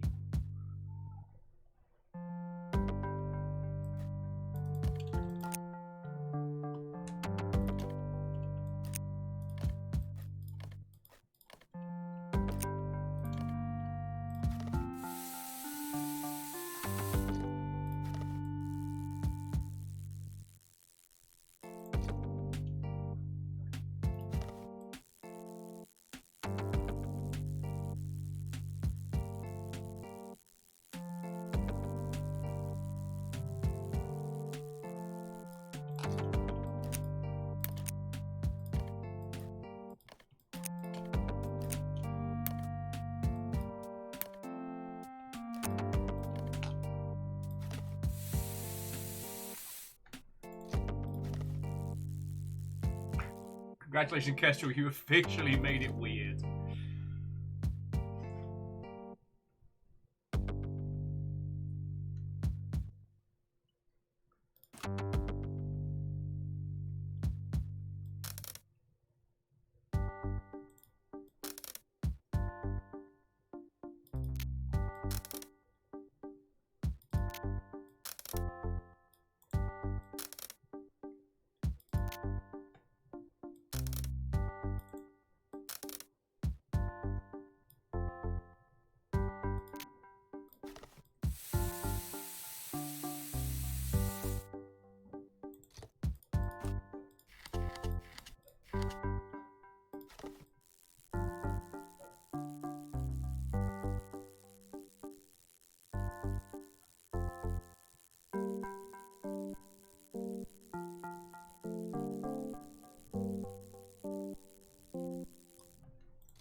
turn him into a little stubby robot with little stubby robot legs.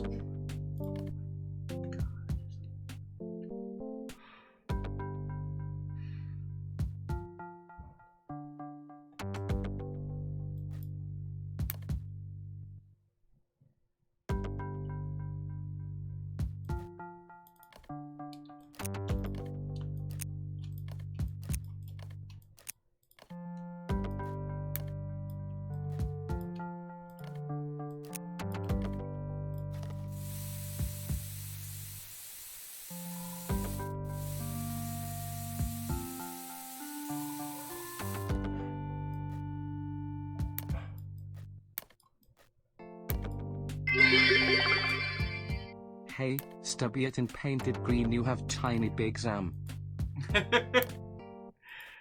Tiny Big Sam! Haven't seen him in a while.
Hello, hello.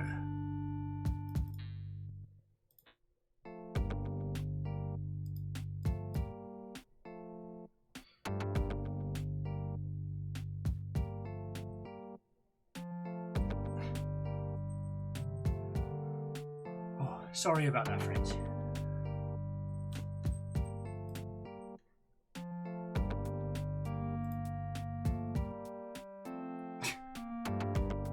Yeah, it does seem like you lot went on a little adventure. A little trundle through whatever was going down. I'm gonna just clip this little Mother Hubbard together. I might come back to this and have a big old round of Faffermancy in my own time, but yeah. We're at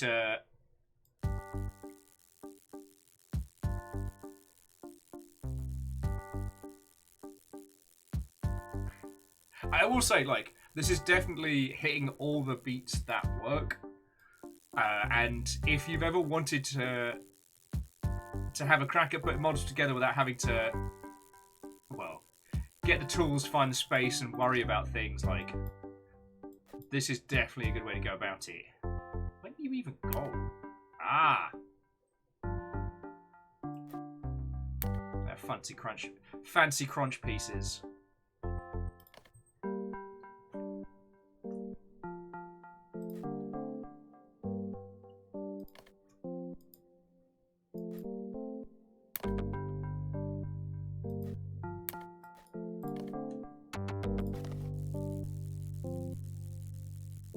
But yeah, sorry, friends.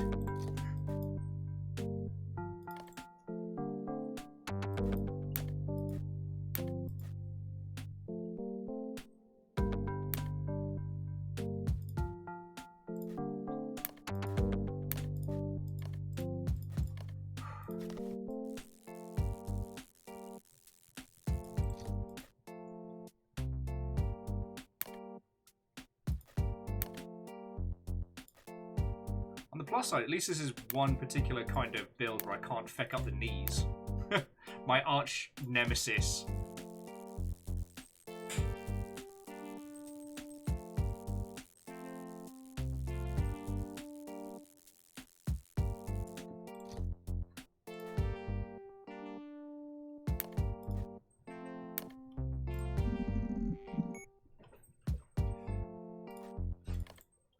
Oh wait, what was that from the handymate? That seemed real cool. Oh, okay. I was thinking you might wonder why I included this game, since it's not really a game in the strict sense of the word. It's more like a toy or some kind of weird simulation without a particular goal. And I guess the reason is I was just so impressed by the lengths this guy went to, making all of this art and everything and releasing it all for free, just because he wanted to build some model kits with his kid. I think that's such a great expression of creativity from the early computer era. There weren't nearly as many rules or commercial pressures. You could just make a fun toy, and that was the whole point. Oh.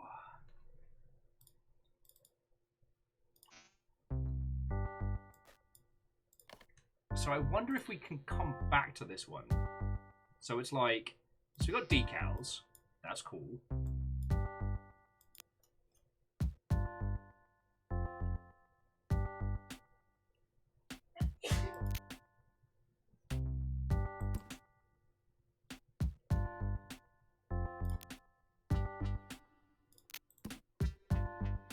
Oh, that is fucking cool.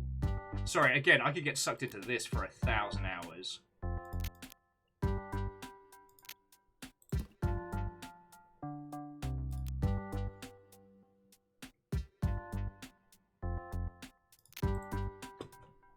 You think I don't get enough of this going through?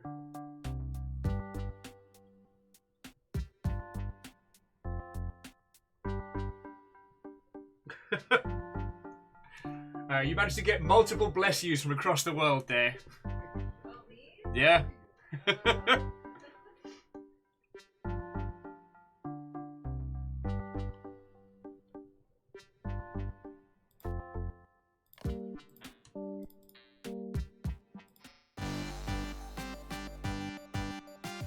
Okay. So we can come back to any of these builds at any point. That's fucking cool.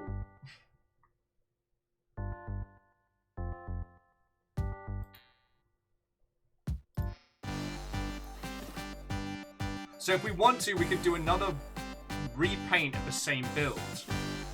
Or get into like the more like intricate and complicated. It even lists the scale. So that's a 1/100. That's a 1/100. Alright, they're all the same scale. I'll shush my mouth. But like, big and blocky and fun times here.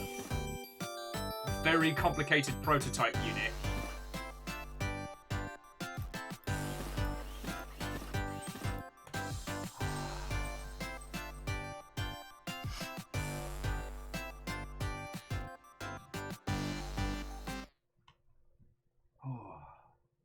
Anyway, how is it going with your lovely selves, friends?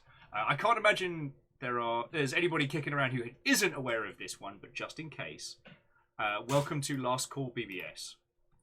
Zachtronics' Grand Swansong, and what has turned into just, okay, and Strager, just, you know, obviously I'll say a proper thank you at the credits, but thank you so much. This game is a swan song to Zachtronics as a studio, as they are. This is their final game before they close their doors, but more importantly, like, this is a celebration of old internet. There's a lot of this that I was expecting, you know, the Gandam building, the glorious nonsense, all of that. What I wasn't expecting was it to be a real celebration and meditation on, you know, pre-commercial internet. You know, it's... I think for all of us, even those who lived with it, it's hard to remember sometimes how it was, you know, back in the old dial-up days. You know, a pre-Google world was a very strange one, and while the dot-com bubble changed the world in some ways for the better, it's an era we can't go back to. You know? And I think...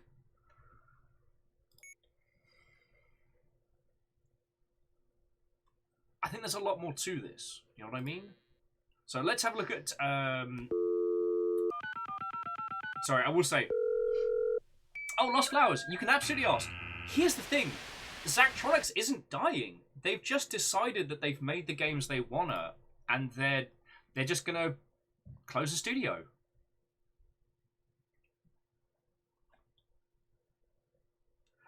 Actually, so out of these, I'm going to download Hack Match ROM plus emulator. Test your block matching metal against 4 wacky hackers. This game isn't super well known over here, but you might have seen it played a version for home console. That's why Last Call BBS is proud to bring you a perfect full arcade version of the game. The best version.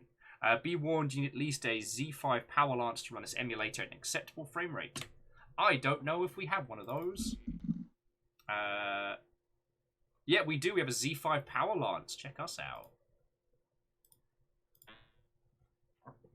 So yeah, so Kestrel, the story behind this is we've been given this old computer and we're dialing into this once bustling bulletin board and downloading games from there and discussing them and things like that. And it's genuinely fascinating.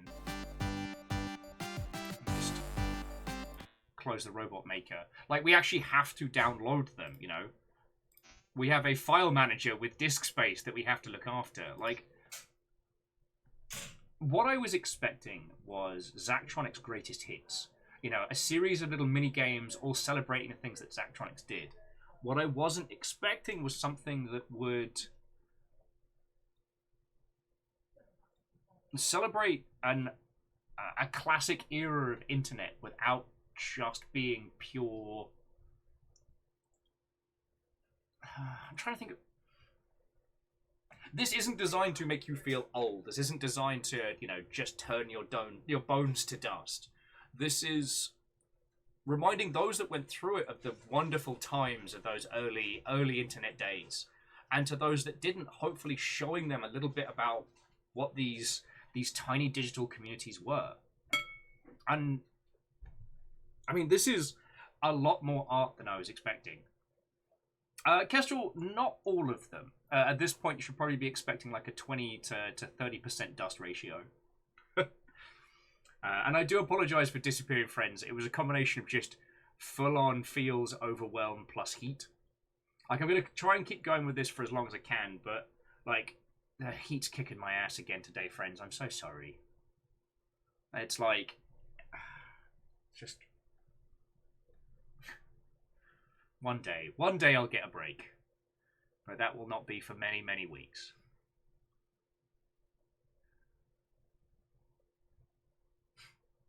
Sorry, I don't mean to whinge.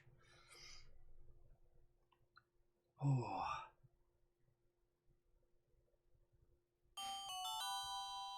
All right. Juicebox Arcade. There's also this little curious thing. You can't just download all the games at once. You have to hang up and call back in 15 minutes because of your download limit. Because, you know, that's how feckin' old some of these mother hubbards are.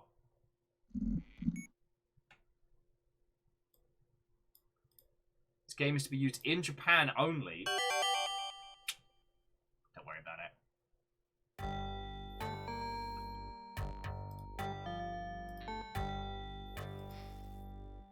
So ASWD, and then J and K.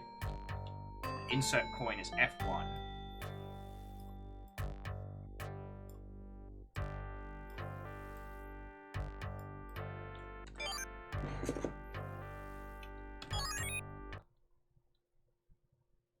That made so much sense. Do you all understand that? Totally understand that.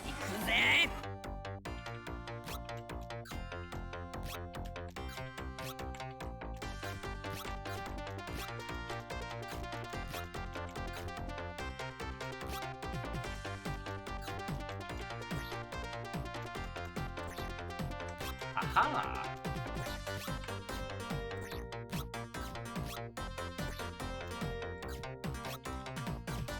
Yar! I don't know what I'm doing!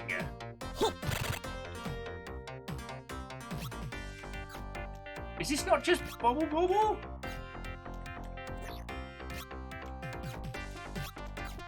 What's an aluminum falcon? No!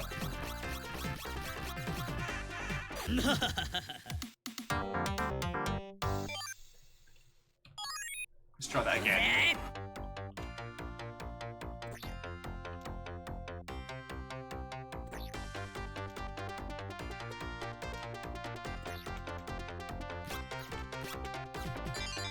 Okay, so it's groups of 4. Alright, I can work with that.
Am I fighting this guy? Am I on his side? I'm getting big, what's an aluminum falcon vibes from this.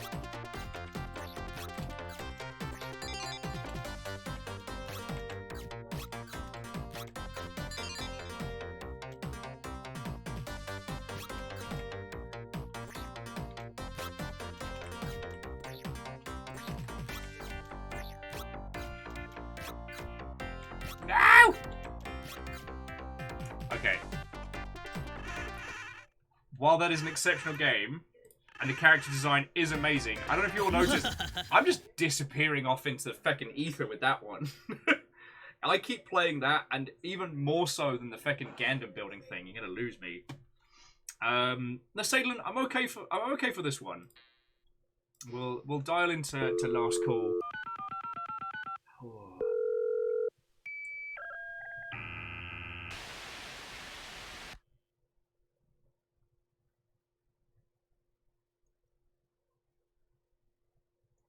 I've still got 10 minutes? Shit. Oh, feck. Guess we're paying another Gundam. Shit, what if I can...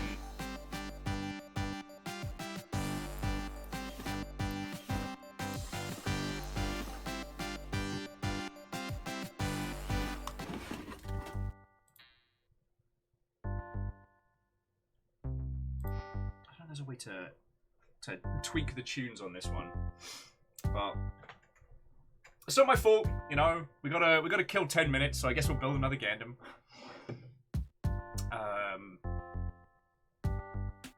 God, this game is just something truly special.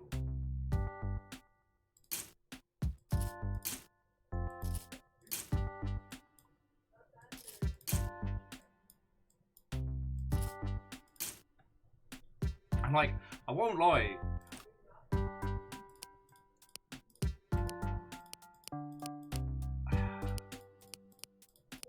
The great irony, of course, about a studio being able to do something like Last Call BBS, like actually being able to have their own like Swansong on the way out, is that now I really, really, really, really want more. The studio has essentially created something that I want to see like a gajillion times more. Only it's the... Alright, look, the Gundam stuff is absolutely hitting me right in the directlies.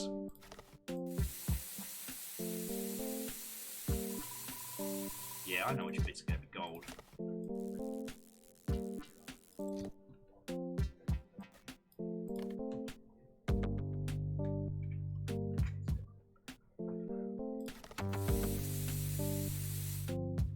Actually, go for slightly lighter. Go for a gun grey.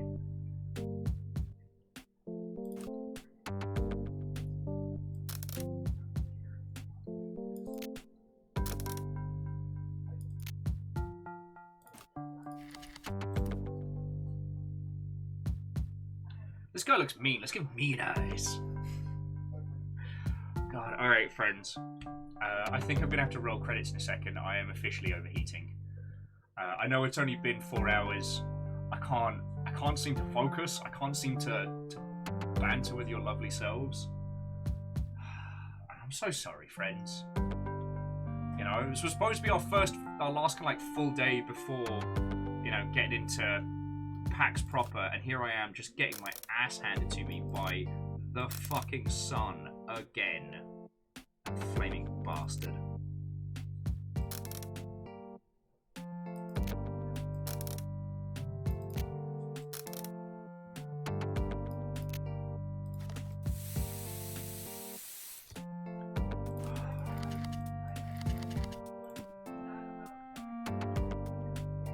Yeah, the sun is currently being a massive bastard, and I'd prefer it if it feckin' didn't, you know? It's like, what is up with this fire? No thank you.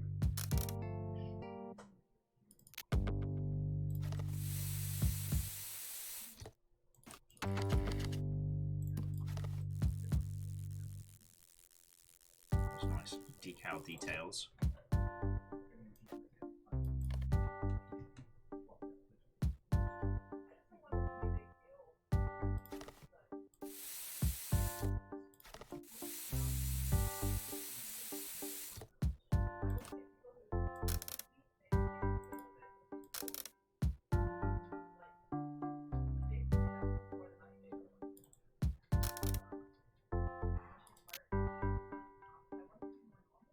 Yeah, and Fred, no, absolutely, you know, gonna be making sensible, healthy choices.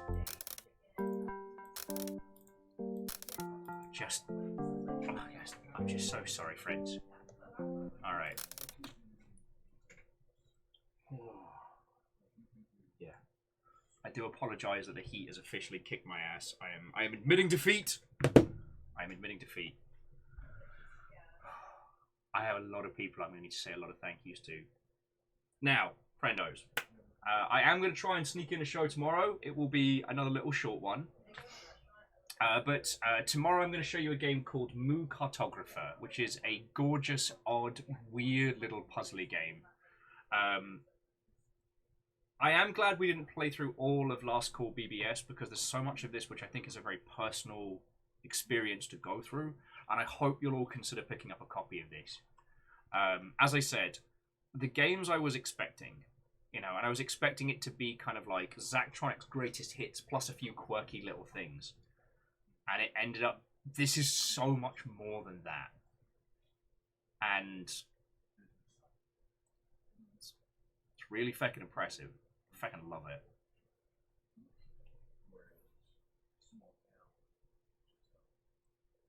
I just, yeah.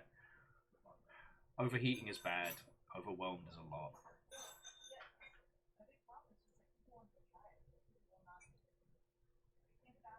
Mega Boss is saying the flesh programming is also awesome. Well, that'll be fascinating. This joke had brought to you by me adding this game to my wishlist. Hey, Akira Zero, that is a huge compliment. And like, being able to create these kinds of games, any one of these games would be a huge win. Having them all together in one wrapper that is its own like faux OS, I fucking love it. You know? It's really inspirational, and the thing that Zachtronics have achieved is that we'll still be talking about them and their games for a very long time to come. You know, usually when we talk about the great studios, we're always talking about them after they've imploded, after they've been pushed into projects that didn't work or were a terrible idea, or, you know, they overreached and had one bad launch and suddenly everybody was gone. But this is a story that ends on a high note. Last Call BBS is a wonderful flag at the end of an exceptional run. And in my heart of hearts, I don't think these are the last games we'll see from those devs. But I think they'll be in a bunch of different places after this, you know? So, yeah. It's something to cheer, and it's something to celebrate. And I think that's really fucking cool. All right, throw me some smooth jams on. Oh God, why are you so loud? No, too loud.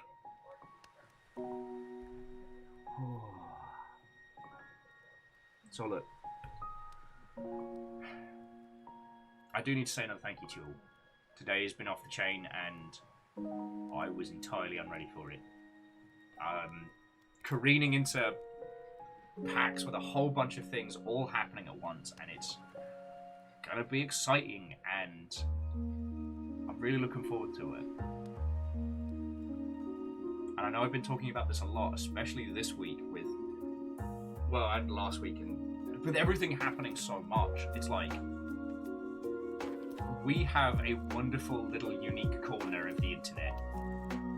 Like, by all current logic, the Longship should not be the success and the close-knit little group that we are. But we're here. And the amount that you all put into keeping the space going is incredible.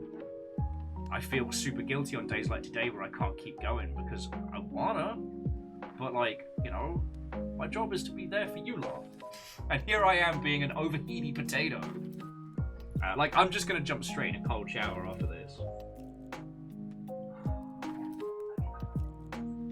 So yeah. My goal is gonna be to either do short little videos throughout packs or short little streams. So just keep an eye out. I'll try and make sure they're all posted.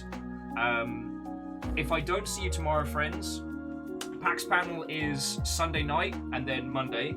The one on Sunday will absolutely be streamed. So for those of you that can't attend PAX and want to watch me host the Make a Game in an Hour panel, where I'm basically just going to make a bunch of devs' day far more difficult than it needs to be and cackle maniacally the whole time, then you will be able to watch that on twitch.television. That's lovely of you to say, Lost Flowers. I mean, the truth of the matter is, it's about you lot, it's not about me. And that's okay. It's okay. Right, and on that subject, I need to say very, very big thank yous. First off, like, Asari, Vistrager, our Jarl Infinitus, blew the doors off today with so many bits. And, friends, that's what pays to keep the animals going and to keep us fed and alive. Like, that money does so much to help us, and I'll never be able to say enough thank yous. But I'm gonna bloody try. So to Jarl Infinitus Firestraker, Asari Greenfire, Favor 6 and Kira 0, Bacon Avenger and Wolfcrad and Punspector and Vanderbeast and Quasimoto, the Jim Plays and Syndrin, and the League of Spooky Ghost Anonymous cheerers. To all of you, thank you so much. Your moderators today was Caffeine, Lizzie T. Pow, and Rhymes with Moose. That's a trio. And to those that subbed, resubbed, or were hunted by House Carl, I would like to thank Port Center, Shooty McGunbad, Dev, and Jolt Jab. And to Captain Hillian and Kestrel North, thank you both kindly for the raids. You lovely, lovely motherhubbers. Right, friendos, I will see you briefly tomorrow, but make no mistake, from tomorrow evening onwards, PAX begins. PAX begins. So yeah, friends, stay cool, look after each other, blep us on the Discords. I'm pretty sure there's some new like Sea of Thieves stuff that just dropped, so if any of you are looking for pirates to sail with, we do have the Chum Bucket. To the Spooky Ghost, thank you again. But yeah, friends, have a lovely, lovely rest of your day, and I will see your lovely selves tomorrow.